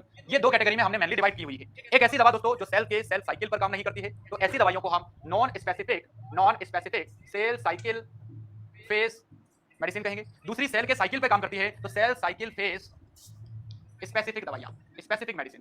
तो मेरे दोस्तों याद रखना, जो हमारा ब्लियोमाइसिन दवा होता है, कौन सा? ब्लियोमाइसिन। सबसे पहले ये समझिए ये किस कैटेगरी में आता है, दोनों में से। तो मेरे साथियों, जो ब्लियोमाइसिन दवा होता है वो सेल का नॉन स्पेसिफिक दवा होता है, यानी कि कौन सी कैटेगरी के अंदर एंटी कैंसर दवा है? ये नॉन स्पेसिफिक टाइप का दवा होता है। अब हम समझे सर कि स्पेसिफिक और नॉन स्पेसिफिक में क्या डिफरेंस है। मेरे दोस्तों, एवरीवन नो दैट कि ये अगर कोई ट्यूमर है तो इसके अंदर बहुत ही सारी सेल होती है, ट्यूमर सेल होती है। और यू भी आप जानते हो कि सर ट्यूमर कैसे बनता है, ट्यूमर का फॉर्मेशन कैसे होता है। यदि अगर ये ट्यूमर है तो हम सब ये जानते हैं कि ट्यूमर का फॉर्मेशन कैसे होता है। ट्यूमर फॉर्मेशन कैसे होता है? तो tumour formation due to uncontrolled cell division, और सेल डिवीजन के लिए सेल्स को सेल साइकिल से गुजरना पड़ता है। तो मेरे साथियों, यू नो दैट सर मैं बीएससी सेकंड ईयर में हूं, और अभी से ही अच्छी एनक्लिक्स करना चाहता हूं, और गैस डैमेज पूरा खुल ही गया यार। यादव टारगेट हाई तो कुछ नहीं लगती है, अब बहुत सोचने लग गया conceptually. Thank you Ritesh, all the best dear. You are just taking a very nice decision कि from to second year you decide to solve the एनक्लिक्स, that will build up your future very strong. मेरे साथियों, जो Ritesh second year से start कर रहा है, that will very helpful to build your career very strong, your knowledge will become very strong in future, easily you will get a selection as you want in your choice exam. Don't worry dear, all the best। मेरी always आपके साथ में कोशिश रहेगी, शुभकामनाएं रहेगी, keep it up। listen now, come on the topic। मेरे साथियों, जब भी कोई ट्यूमर सेल का फॉर्मेशन होता है तो ट्यूमर सेल बनता है अनकंट्रोल्ड सेल डिवीजन के द्वारा। अब हम चाहते हैं कि सर ऐसी कोई दवा हो जो दवा अगर इस सेल के अंदर अनकंट्रोल्ड तरीके से जो सेल डिवीजन हो रहा है उसको रोक दे, तो वही कैंसर की दवा कहलाएगी। तो दोस्तों, इसके लिए हम लोगों ने 2 कैटेगरी की दवाइयां बनाई। अब हम ये जानते हैं कि अगर किसी भी सेल को मारना है तो भाई साहब कैसे मार सकते हो आप? इसमें से एक सेल ले लो आप, ये सेल के अंदर ये इसका न्यूक्लियस में डीएनए, और साइटोप्लाज्म के अंदर आरएनए। इतनी बात समझ गए आप? अगर इस सेल को डैमेज करना है और चाहते हैं कि इसका सेल डिवीजन यहीं पर रुक जाए ताकि ये ट्यूमर आगे ग्रोथ ना करे, तो आप 2 काम कर सकते हो। या तो इस सेल के सेल डिवीजन में आवश्यक एंजाइम प्रोटीन का सिंथेसिस अगर हम रोक दें, तो इस सेल का डिवीजन रुक जाएगा और ऐसी दवाइयों को हम कहेंगे दोस्तों नॉन स्पेसिफिक दवाइयां। ऐसी दवा जो सेल के साइकिल को रोक दे, यानी prophase, metaphase, anaphase, telophase, G1 S G2, इनमें से किसी फेज को रोक दे तो दोस्त ऐसी दवा को cell cycle phase specific anti cancer दवा कहा जाएगा। तो सारी बात क्लियर हो गई इसके पीछे की। अब मैं चलता हूं ब्लियोमाइसिन पर। तो मेरे साथियों, ब्लियोमाइसिन क्या है? ब्लियोमाइसिन एक प्रकार का नॉन स्पेसिफिक तरह का सेल साइकिल एंटी कैंसर दवा होता है। अब ब्लियोमाइसिन कैसे कैंसर सेल को डिस्ट्रॉय करता है? तो ब्लियोमाइसिन सेल के अंदर डीएनए और आरएनए के सिंथेसिस को रोक देता है। Stop DNA and RNA synthesis. मेरे साथियों, बात समझ में आ गया कि नहीं आया? स्टार लगाओ इस पे। ब्लियोमाइसिन किस तरह से कैंसर को रोकती है, ये बात सबको क्लियर हुआ कि नहीं हुआ? पहले मेरे को एक-एक बातें बताओ आप लोग, क्योंकि मैं जब तक आप नहीं बोलोगे आगे नहीं बढ़ूंगा। मतलब मेरा एक-एक स्टूडेंट यहां से लर्न करेगा तभी जाकर के मैं आगे बढ़ूंगा, चाहे समय कितना भी लग जाए मुझे। लेकिन मुझे कमजोर छात्र का हाथ कभी नहीं छोड़ना है। इंटेलिजेंट तो एक बार में रिसीव कर लेगा, लेकिन कमजोर छात्र को भी मैं कभी हाथ नहीं छोड़ने वाला, और ये मेरी आदत में है शुरू से। बात समझ में आ गया कि ब्लियोमाइसिन किस तरह का दवा है, ये कैसे काम करता है? सेल के डीएनए और आरएनए सिंथेसिस को रोकता है, इसलिए हमने इसको क्या कहा? नॉन स्पेसिफिक टाइप का cell cycle phase anti cancer anti neoplastic दवाई से कहा गया। लेकिन मेरे साथियों याद रखना, ब्लियोमाइसिन काम तो करेगा, बट ये एडवर्स इफेक्ट कॉज करता है किस पे? लंग्स पे। किस पे? लंग्स पे। सबसे ज्यादा इंपॉर्टेंट याद रखो, लंग्स के ऊपर। दूसरा ये एडवर्स इफेक्ट कॉज करता है दोस्तों लिवर पे। तीसरा ये एडवर्स इफेक्ट कॉज करता है मेरे साथियों किडनी पर। किस पर? किडनी पर। तो याद रखना, अब मुझे ये समझ में आ गया होगा, आप सब ये बात समझ चुके होंगे कि सर जब भी किसी क्लाइंट को कीमोथेरेपी में ब्लियोमाइसिन अगर दे रहे हैं तो हमें ये जानकारी है कि सर ये दवा कैंसर की ग्रोथ को तो रोक देगी, लेकिन सर ये दवा लंग्स के लिए टॉक्सिसिटी पैदा करती है। यानी कि ये दवा जो होती है मेरे साथियों, पल्मोनरी टॉक्सिसिटी कॉज करती है। सबको बात समझ में आया? पल्मोनरी टॉक्सिसिटी कॉज करती है। क्या टॉक्सिसिटी कॉज करती है? Pulmonary toxicity. यदि हमारे पेशेंट को मेरे दोस्तों डिस्निया और क्रेकल होने लग गया, क्या होने लग जाए? क्वेश्चन कहां से भी उठ सकता है, ध्यान रखना, डिस्निया प्लस क्रेकल। तो सवाल अगर मैं ये पूछ लूं कि एक पेशेंट है जो हमारे पास 8 दिन पहले एडमिट हुआ था, कल उसको कीमोथेरेपी दिया गया, आज उसको क्रेकल और डिस्निया हो रहा है, ब्रीदिंग डिफिकल्टी हो रही है, बताइए ये कौन सी दवा का साइड इफेक्ट हो सकता है? तो ये ब्लियोमाइसिन का साइड इफेक्ट है। बताइए कौन सी फाइंडिंग्स पल्मोनरी टॉक्सिसिटी को इंडिकेट करती है? क्रेकल और डिस्निया दोनों पल्मोनरी टॉक्सिसिटी को इंडिकेट करती है। बताइए ब्लियोमाइसिन के केस में कौन कौन से लैब टेस्ट हमें करवाना चाहिए? तो इसका भी बड़ा सिंपल आंसर आपके सामने आ जाएगा कि सर ऐसे केस में हमें पल्मोनरी फंक्शन टेस्ट करवाना है, सर ऐसे केस में हमें लीवर फंक्शन टेस्ट करवाना है, सर ऐसे केस में हमें रीनल फंक्शन टेस्ट भी करवाना है। तो मेरे साथियों तीनों क्वेश्चन क्लियर हुए, pulmonary function test, renal function test, liver function test के साथ में इसका हेमाटोलॉजिकल टेस्ट भी होने चाहिए। हेमाटोलॉजिकल टेस्ट भी होने चाहिए। ओके, हेमाटोलॉजिकल स्टडी भी आपको साथ के साथ करवाना चाहिए, क्योंकि ये तो कॉमन होगा, जितने भी कीमोथेरेपी के पेशेंट होंगे उनमें हेमाटोलॉजिकल स्टडी तो कॉमन रहता है, सब में करवाना है। क्योंकि हम जानते हैं कीमोथेरेपी कोई सा भी हो, एलोपैथिया सबसे होगा, कीमोथेरेपी का कोई सा भी दवा हो, हेमाटोलॉजिकल डिस्टर्बेंस यानी बोन मैरो डिप्रेशन सबसे होगा, और बोन मैरो डिप्रेशन होगा तो पैनसाइटोपिनिया होगा, डब्ल्यूबीसी, प्लेटलेट, आरबीसी घटेंगे। तो हर कीमोथेरेपी वाले पेशेंट के लिए हेमाटोलॉजिकल स्टडी तो कंपलसरी होता है। लेकिन जिसको ब्लियोमाइसिन दिया जा रहा है, तो ब्लियोमाइसिन के केस में सर ने क्या बताया आपको कि सर बेटा ब्लियोमाइसिन जो दवा होता है, ये ब्लियोमाइसिन नॉन स्पेसिफिक टाइप का एंटी कैंसर है। ओके, कौन सी दवा है? Non specific anti cancer. और नॉन स्पेसिफिक एंटी कैंसर में भी किस कैटेगरी की दवा होती है ये मेरे दोस्तों? ये एक प्रकार की कैंसर सेल एंटीबायोटिक होती है, ये भी आप समझ लीजिएगा, ये एक टाइप की कैंसर सेल एंटीबायोटिक होता है। सर ये कैसे काम करती है, इसका मैकेनिज्म ऑफ एक्शन क्या होता है? तो ये डीएनए और आरएनए के सिंथेसिस को रोकती है sir, DNA and RNA synthesis. Sir ये बताइए ये एडवर्स साइड इफेक्ट क्या कॉज करती है? तो ये पल्मोनरी टॉक्सिसिटी सबसे पहले करती है। क्या करती है? Pulmonary toxicity. यानी कि आपको क्या क्या चेक करना है पेशेंट का? पल्मोनरी फंक्शन टेस्ट, एलएफटी और रीनल फंक्शन टेस्ट, ये तीनों कंप्लीट करना है, और हेमाटोलॉजिकल में सीबीसी कर लें और अदर टेस्ट कर लें। क्लियर हुआ कि नहीं हुआ? अब मुझे बताओ मेरे साथियों, क्या आप बिल्कुल 100% इस टॉपिक को सीख चुके हो? ब्लियोमाइसिन का चाहे छोटा से छोटा क्वेश्चन आ जाए, बड़ा से बड़ा लेंथी क्वेश्चन आ जाए, चाहे एग्जामिनर की चॉइस से एक क्वेश्चन सोल्व करवाने का मतलब है मेरे साथियों कम से कम 20 से 25 क्वेश्चन, और 25 क्वेश्चन से आपको जब ये क्लासेस आप अटेंड कर लेंगे, ये एनक्लिप्स की प्रीमियम क्लासेस, तो आप टारगेट पीआर वगैरह ये तो सब आप ऐसे ही सोल्व कर देंगे बिना दिमाग पे कोई लोड लिए। तो बिल्कुल क्रिस्टल क्लियर हो गया कि नहीं हुआ सबको? यहाँ पर मुझे बता दो, फिर अपन नेक्स्ट क्वेश्चन पे चलेंगे।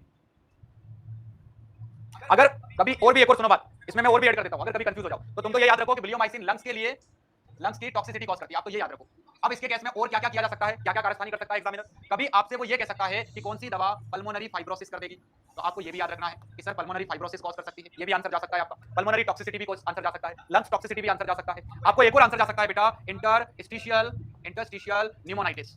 न्यूमोनाइटिस तो कौन सी दवा का साइड इफेक्ट होता है इंटरस्टिशियल न्यूमोनाइटिस? ब्लियोमाइसिन का। आपका आंसर डिस्निया और क्रेकल भी जा सकता है, डिस्निया एंड क्रेकल भी आंसर जा सकता है। तो आई थिंक कि सब तरह से आपको मैंने आगे पीछे से उल्टे सुल्टे तरीके से हर तरह से आपको बात समझा दिया है, समझ में आ गया होगा सबको। तो हमारा क्वेश्चन था कि ये बताइए डायग्नोस्टिक स्टडी, कौन सी डायग्नोस्टिक स्टडी रिक्वायर्ड होगी जब ब्लियोमाइसिन कीमोथेरेपी में चल रहा हो? तो इकोकार्डियोग्राम की तो जरूरत नहीं है, इलेक्ट्रोकार्डियोग्राम की जरूरत नहीं है, सर्वाइकल रेडियोग्राफी की जरूरत नहीं है, पल्मोनरी फंक्शन स्टडी की जरूरत है। फोर्थ ऑप्शन हमारा आंसर है। अगर ये ऑप्शन नहीं होता साथियों तो इसकी जगह क्या क्या ऑप्शन आ सकते थे ब्लियोमाइसिन के लिए? इसकी जगह पे आंसर आ सकते थे lungs toxicity, pulmonary toxicity, dyspnoea, crackle, liver function test या फिर रीनल फंक्शन टेस्ट, ये सारे ऑप्शन इसके हो सकते हैं। अब देखना, मैं दोस्तों हमेशा आपसे एक बात कहता हूं कि स्टूडेंट्स लोग जब तैयारी करते हैं आप लोग, तो आप लोग क्वेश्चन जो लोग रखते हैं, खासकर उनकी बात बता रहा हूं, जो बुकली में नहीं पढ़ते हैं रटते हैं उनकी बात बता रहा हूं, जो क्वेश्चन और आंसर मेरे साथियों आपको आंसर भी पता होता है, क्वेश्चन भी पता होता है। अब जो लोग प्रॉपर्ली नहीं करते हैं तैयारी, इसके बीच के गैप को नहीं समझते हैं, ये जितनी मैंने जानकारी दी है वो नहीं समझते हैं, तो क्या कर देंगे, एग्जामिनर जैसे ही क्वेश्चन तो वही करेगा, लेकिन मेरे साथियों यहाँ पर वो चेंज कर देगा, जैसे ही चेंज करेगा तो हम क्वेश्चन के अंदर अटक जाएंगे। या फिर उसने यही ऑप्शन दे दिया लेकिन वो क्या करेगा, यहाँ से कुछ ऑप्शन चेंज कर देगा, और जैसे ही यहाँ से थोड़ी सी लैंग्वेज के अंदर मॉडिफाई करेगा तो मेरे दोस्तों हम बहुत सारी नेगेटिव मार्किंग करेंगे। आज की मेरी उस क्लास को जरूर सुनना जो मैंने 6 बजे शाम को पढ़ाई थी। शाम को 6 बजे मैंने अपना जो बैच शुरू हुआ है आज से SN27, उसके अंदर डेमो क्लास पढ़ाई थी। उसमें मैं मायोकार्डियल इंफाक्शन पढ़ाने के लिए गया था अपने तलवंडी वाले सेंटर पे, हार्ट अटैक जिसको अपन कहते हैं। तो उस दौरान मैंने ओपन प्लेटफॉर्म पे यूट्यूब के ऊपर सब बच्चों को ये सिखाया कि आखिरकार तैयारी करते कैसे हैं और हम क्या गलती करते हैं तैयारी के अंदर। तो ये जानकारी जो है सबके लिए बहुत ही अहम जानकारी है, बहुत महत्वपूर्ण एक एनालाइज्ड जानकारी मैंने आज शेयर की है। तो जब समय मिले आपको क्लास के बाद तो उस वीडियो को सुनना, उसमें आपको ये समझ में आएगा कि यार हम शुरुआत जो करते हैं ना, क्या हम उसमें गलती करते हैं कि नहीं करते हैं, हम ऐसी क्या मिस्टेक करते हैं कि 8-8 घंटे पढ़ने के बावजूद भी हम सिलेक्शन गेन नहीं कर पाते हैं। और एक ऐसा छात्र जो सर की बात को मान लेता है, वो 2 से 3 घंटे रोज पढ़ाई करता है और फिर भी एक बहुत अच्छे मार्क्स लेके आता है टेस्ट में। तो ये गलती क्या करते हैं हम, वो गलती आज मैंने उसमें कोशिश करी आपको बताने की। समय जब मिले ना आपको तो देखना उसको। इसका आंसर आ गया सबको। अगला क्वेश्चन पे चलते हैं। नेक्स्ट सवाल क्या कहता है? नेक्स्ट है मेरे दोस्तों क्वेश्चन नंबर 474 और ये है सॉन्डर्स के 8th एडिशन का क्वेश्चन है और आज हमारा सुपर लेक्चर नंबर 5 है। इस लेक्चर की मेरे दोस्तों पीडीएफ आपको गूगली ऐप के अंदर इनबॉक्स में मिलेगा। गूगली ऐप के अंदर ही आपको जीरो प्राइस टेस्ट सीरीज भी चलता है, तो उस टेस्ट सीरीज का भी लाभ आप लोग ले सकते हैं। A client acute myelocytic leukaemia is being treated with the busulfan, which laboratory value would the nurse specifically monitor during treatment with this medicine? अब आपसे जो क्वेश्चन किया है, जिस तरह से मैंने अभी ब्लियोमाइसिन का क्वेश्चन आपसे पूछा था, सेम उसी तरह से अब मैं आपसे बुसुल्फान का क्वेश्चन पूछ रहा हूं साथियों। तो बुसुल्फान भी एक तरह का अल्कलाइटिंग नॉन स्पेसिफिक दवा होता है। तो याद रखना, नॉन स्पेसिफिक जो कैंसर सेल एंटीबायोटिक होती है वो 2 टाइप की होती है साथियों। सबसे पहली दवा होती है अल्कलाइटिंग। कौन सी? अल्कलाइटिंग टाइप। दूसरी टाइप की जो दवा हम बता रहे हैं मेरे साथियों, उस केस में हमें पता है कि जो अभी हमने आपको बताया कैंसर सेल एंटीबायोटिक्स। कौन सी? Cancer cell antibiotics. तो मेरे साथियों कैंसर सेल एंटीबायोटिक्स के अंदर हमने एग्जांपल दिया आपको, सबसे फेमस एग्जांपल लियोमाइसिन। अब आप ये एक एक याद कर लोगे आपका काम चल जाएगा। दूसरा मैंने कहा अल्कलाइटिंग का भी हम एग्जांपल बता रहे हैं आपको, और उसका एग्जांपल है दोस्तों बुसुल्फान। कौन सा? बुसुल्फान। और बुसुल्फान कैसे काम करता है? तो ये सिर्फ डीएनए सिंथेसिस को रोकता है। किसको रोकता है? डीएनए को स्टॉप करता है। लेकिन लियोमाइसिन क्या करता है? डीएनए प्लस आरएनए दोनों को स्टॉप कर देता है, और इसीलिए मेरे साथियों वी नो दैट दोनों ही नॉन स्पेसिफिक टाइप की एंटी नियोप्लास्टिक मेडिकेशंस होती हैं। तो कैसे काम करता है ये? तो जब भी आपको याद रखना बुसुल्फान का क्वेश्चन आए तो आंख बंद करके ये लगा देना कि सर बुसुल्फान सिर्फ और सिर्फ यूरिक एसिड के लेवल को बढ़ाती है। क्या बढ़ाती है? Increase uric acid. और ये तो हम जानते हैं कि जब भी कोई भी कीमोथेरेपी की वजह से जब भी कभी हम कीमोथेरेपी पढ़ाते हैं आपको, अभी मैंने फर्स्ट क्वेश्चन के अंदर पूरा कीमो पढ़ाया, तो कीमो के अंदर हम जानते हैं कि जब भी कीमो चलेगा तो सेल का डिस्ट्रक्शन बढ़ता है, और सेल डिस्ट्रक्शन बढ़ने से यूरिक एसिड बढ़ता है। और जैसे यूरिक एसिड बढ़ता है मेरे साथियों, तो यू नो दैट कि पेशेंट को यूरिक एसिड की वजह से क्या दिक्कत आ जाती है? इस पेशेंट को नेफ्रोपैथी होने का पूरा खतरा होता है। क्या हो जाता है? नेफ्रोपैथी। इसको रीनल स्टोन का पूरा खतरा बन जाता है। अंडरस्टैंड? इसको अचानक रीनल फेलियर होने का खतरा बन जाता है, एक्यूट रीनल फेलियर होने का खतरा बन जाता है। तो जब भी मेरे साथियों किसी भी पेशेंट को बुसुल्फान आप चला रहे हैं तो आपको सबसे ज्यादा प्रायोरिटी देना है यूरिक एसिड का लेवल कंफर्म करवाओ। यूरिक एसिड जैसे ही बढ़ेगा, इसकी वजह से पेशेंट को नेफ्रोपैथी होगा, यानी कि किडनी के अंदर से नेफ्रॉन का डैमेज शुरू हो जाएगा, किडनी में स्टोन बनने का पूरा चांस होता है, गाउट होने का खतरा होता है, और एक्यूट रीनल फेलियर होने की संभावना बनती है। तो क्वेश्चन क्या किया गया हमसे? ये क्वेश्चन पूछा गया कि एक पेशेंट है एक्यूट माइलोइड ल्यूकेमिया का, और उसको बुसुल्फान स्टार्ट किया गया है ट्रीटमेंट के लिए कीमोथेरेपी में। बताइए जब किसी को बुसुल्फान शुरू किया जाएगा तो एक नर्सिंग ऑफिसर को क्या ध्यान रखना है, कौन से लैब टेस्ट को रेगुलरली मॉनिटर करते रहना है? तो सर हम यूरिक एसिड को चेक करेंगे, तो क्लोटिंग टाइम की जरूरत है। तो सही, क्लोटिंग टाइम जो है मेरे साथियों, हम ये भी जानते हैं कि बोन मैरो डिप्रेशन करता है, और बोन मैरो डिप्रेशन के केस में प्लेटलेट काउंट घटता है, लीवर डैमेज करता है, इसलिए क्लोटिंग फैक्टर भी घटते हैं। तो क्लोटिंग टाइम चेक करवाना चाहिए, लेकिन इस दवा के केस में अभी ये सटीक आंसर नहीं बैठेगा, ठीक है ना? इसलिए पहला ऑप्शन हो सकता था, लेकिन ये अभी सटीक आंसर नहीं बैठेगा। सटीक आंसर बैठेगा मेरे साथियों यूरिक एसिड का लेवल। पोटेशियम के लेवल को ये अफेक्ट नहीं करेगा, ब्लड ग्लूकोज लेवल को ये अफेक्ट नहीं करेगा। सबसे ज्यादा इंपॉर्टेंट हमारे लिए क्या होगा? यूरिक एसिड लेवल को कंफर्म करना, क्योंकि ये हाइपर यूरिसीमिया की वजह से ये सब होने वाला है। बिल्कुल क्लियर हुआ कि नहीं हुआ आप लोगों को सबको? बुसुल्फान भी क्लियर हो गया? मैंने 3 ही क्वेश्चन पढ़ाए अभी तक आपको, लेकिन 3 क्वेश्चन का मतलब ये समझो मैंने 90 क्वेश्चन पढ़ा दिए। 3 क्वेश्चन में सबसे पहला क्वेश्चन मैंने आपको पढ़ाया कीमोथेरेपी की डोज डिसाइड करना और पूरा कीमोथेरेपी का केयर करना, उसके साइड इफेक्ट्स पूरे क्या-क्या होते हैं वो सारी, उनका मैनेजमेंट क्या होता है, नर्सिंग केयर क्या होता है। सेकंड क्वेश्चन मैंने आपको पढ़ाया दोस्तों ब्लियोमाइसिन को लेकर के, यानी कि पूरा कीमोथेरेप्यूटिक एंटी नियोप्लास्टिक दवाओं का क्लासिफिकेशन और उसके अंदर ब्लियोमाइसिन का क्या रोल होता है, कौन सी होती है। तीसरा क्वेश्चन हम लोगों ने जो सोल्व किया है वो सोल्व किया है बुसुल्फान का, ये किस तरह की दवा होती है, क्या एडवर्स इफेक्ट करती है और क्या एडवर्स इफेक्ट करती है। तो एडवर्स इफेक्ट के बाद का जो क्वेश्चन बनता है वो बनता है इस तरह से कि लैबोरेटरी चेक क्या करोगे आप, कौन सा लैबोरेटरी टेस्ट करवाएंगे। तो समझ में आ गया? तीनों क्वेश्चन क्लियर हुए कि नहीं हुए सबके? यहां तक बताओ।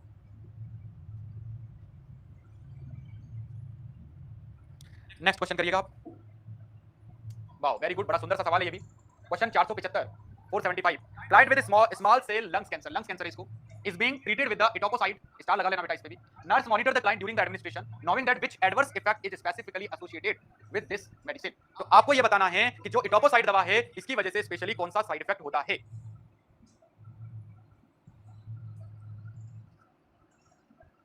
शाबाश, लिसन केयरफुली मेरे साथियों। सबसे पहले सुनिए आप, इटोपोसाइड जो दवा है ये किस तरह की दवा होती है। तो मेरे साथियों इटोपोसाइड सेल साइकिल स्पेसिफिक दवा होती है। कैसी होती है? सेल साइकिल स्पेसिफिक में किस कैटेगरी की दवा है ये? प्लांट एल्केलॉइड टाइप का दवा होता है, और प्लांट एल्केलॉइड दवा को हम क्या कहते हैं? विंका दवा। प्लांट एल्केलॉइड होता है यानी कि विंका मेडिसिन की कैटेगरी में ये आता है। अंडरस्टैंड? पहले ये क्वेश्चन समझ में आ गया कि सर जो इटोपोसाइड होता है वो कौन सी दवा है? वो मेरे बच्चों सेल साइकिल स्पेसिफिक मेडिसिन होता है, विंका मेडिसिन होता है, और ये प्लांट एल्केलॉइड कहलाता है। प्लांट से निकाला हुआ प्रोडक्ट है जो एंटी कैंसर में यूज होता है। तो पेड़ों की कितनी अहमियत होती है ये आप सब जानते हैं, इसलिए हमें पेड़ लगाने चाहिए। मेरे साथियों सुनिएगा ध्यान से कि सर इटोपोसाइड जो दवा है ये इटोपोसाइड क्या कॉज करती है। मेरे दोस्तों इटोपोसाइड मेडिकेशन की वजह से जब भी हम किसी को एटोपोसाइड स्टार्ट करते हैं तो एटोपोसाइड के केस में पेशेंट जैसे ही अपनी पोजीशन चेंज करता है, यानी सुपाइन से सिटिंग में और सिटिंग से स्टैंडिंग में अगर वो आता है, तो ऐसा करने पर एकदम उसका ब्लड प्रेशर गिर जाता है, सिस्टोलिक बीपी ड्रॉप हो जाता है। सिस्टोलिक बीपी का पोजीशन चेंज करने पर सिस्टोलिक बीपी का ड्रॉप होना, यानी पोजीशन चेंज करने पर बीपी का ड्रॉप होना ऑर्थोस्टैटिक हाइपोटेंशन कहलाता है। क्या कहलाता है दोस्तों? ऑर्थोस्टैटिक हाइपोटेंशन कहलाएगा। अब यदि अगर आपसे पेशेंट ये कह दे, आपसे ये कह दे, एग्जामिनर ऐसा बोल दे कि जब हम किसी को एटोपोसाइड दे रहे हैं, तो एटोपोसाइड के केस में हमें क्या करना है? एटोपोसाइड दे रहे हैं तो कौन सा असेसमेंट सबसे ज्यादा इंपॉर्टेंट होगा? तो आप ये कह देंगे कि सर मोस्ट इंपॉर्टेंट असेसमेंट क्या होगा? मोस्ट इंपॉर्टेंट असेसमेंट हमारा हो जाएगा बीपी। क्या हो जाएगा दोस्तों? बीपी असेस करना। यदि अगर आपसे ये कह दे कि जिसको एटोपोसाइड चल रहा है उसके लिए कौन सा nursing care is very important, तो आपको कहना है कि सर जिसको एटोपोसाइड चल रहा है उसके लिए हमें ये पता है कि चेंज द पोजीशन स्लोली। तो पहला मैनेजमेंट क्या होगा कि उसे ये रिकमेंड करेंगे हम कि पोजीशन जब भी चेंज करे दोस्तों तो ये स्लोली चेंज करे। दूसरा, जब इन्फ्यूजन आप दे रहे हैं तो 30 से 60 मिनट के अंदर आपको ये इन्फ्यूजन देना है, स्पीड से इस इन्फ्यूजन को नहीं देना है, यानी कि आपको काफी स्लो इन्फ्यूजन देना है। तो जो एटोपोसाइड मेडिसिन एडमिनिस्टर किया जाएगा तो ये ऑर्थोस्टैटिक हाइपोटेंशन करता है, और ऑर्थोस्टैटिक हाइपोटेंशन को रोकने के लिए हम इस दवा को काफी स्लो एडमिनिस्टर करते हैं, यानी कि 30 से 60 मिनट के अंदर इसको एडमिनिस्टर किया जाता है। दूसरा, क्लाइंट को पोजीशन चेंज करने पर हम कहेंगे कि काफी आराम से पोजीशन चेंज करें। अगर सिटिंग में है, अगर ये स्लीपिंग में है और सिटिंग में आना चाहता है तो पहले सिटिंग में आने के बाद थोड़ी देर बैठेगा, फिर हम कहेंगे उसके बाद जाके बेड से नीचे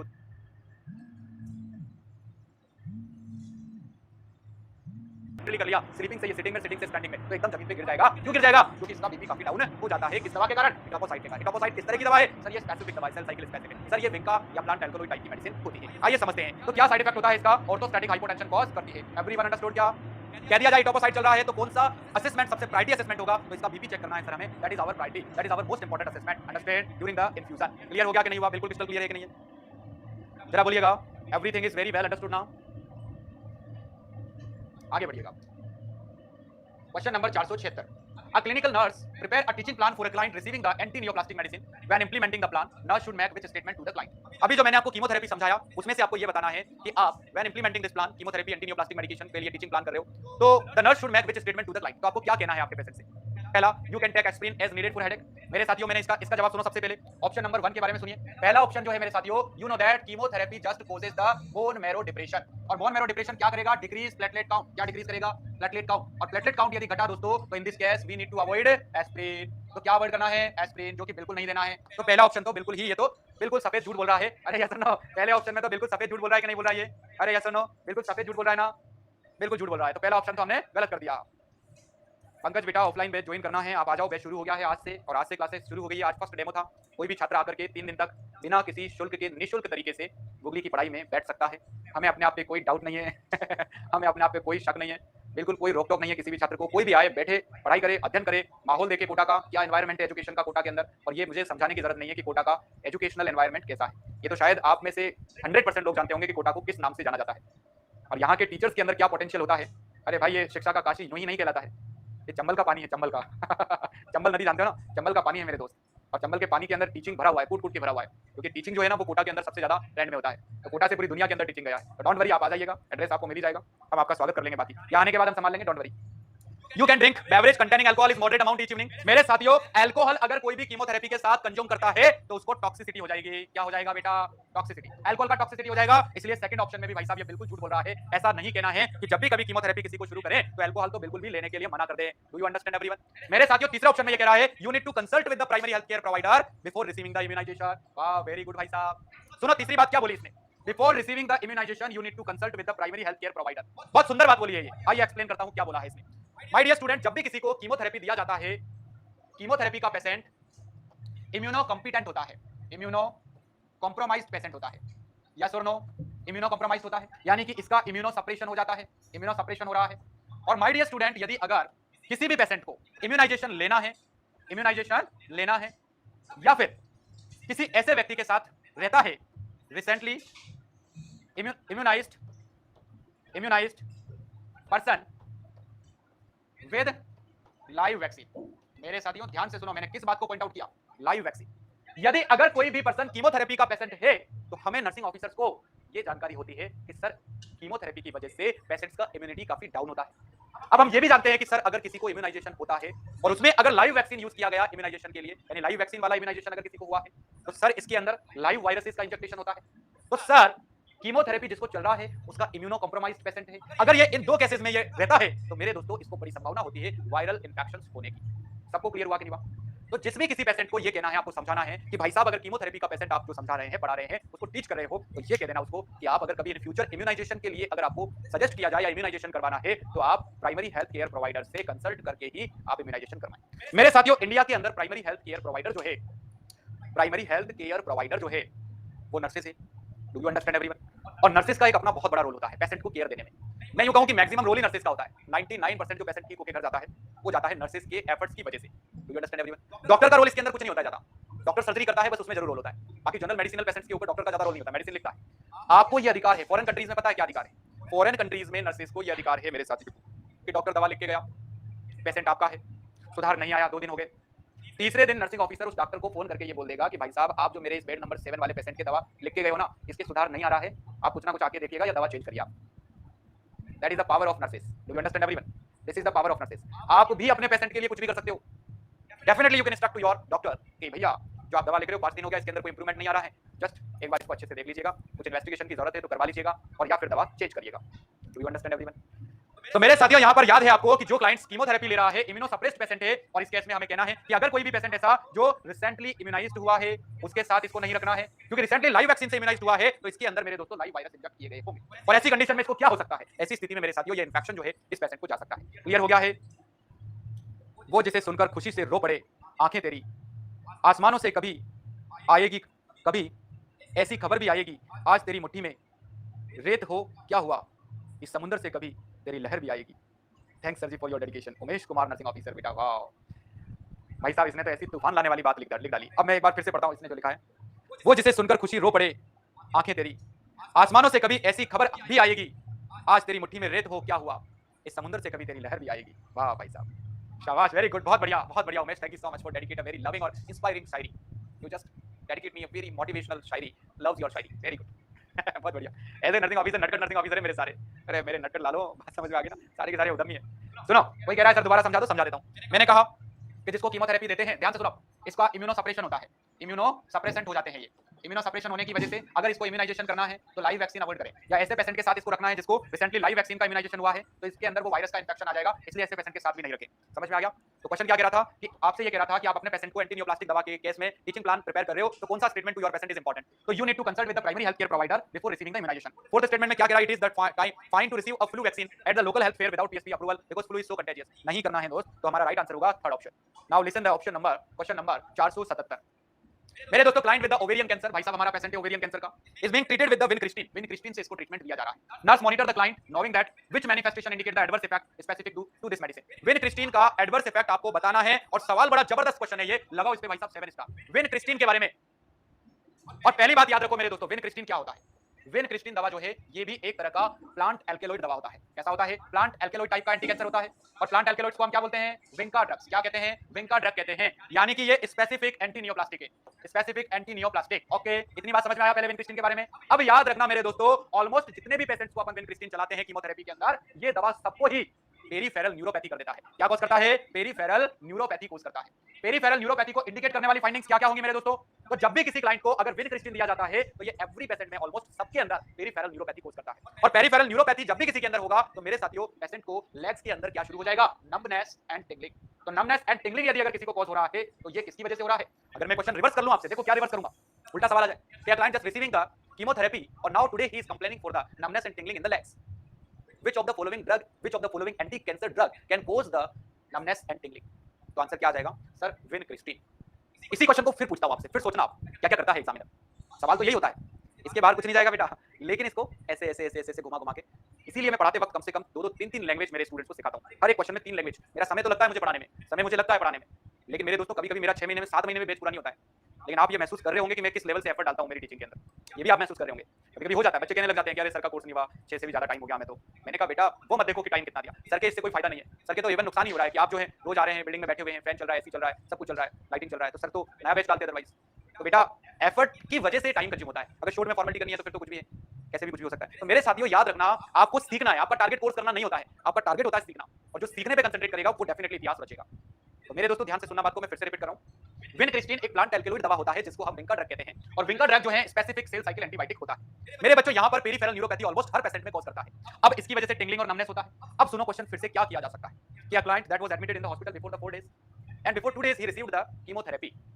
Now today the patient have the peripheral neuropathy due to the vincristine anti-cancer medicine.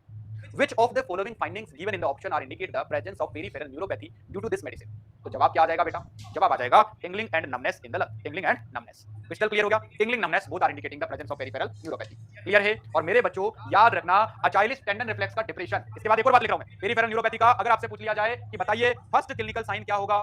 First clinical sign peripheral neuropathy का फर्स्ट क्लिनिकल साइन क्या होगा? तो मेरे दोस्तों याद रखना इसका फर्स्ट क्लिनिकल साइन होता है अचाइलिस टेंडन रिफ्लेक्स का डिप्रेशन.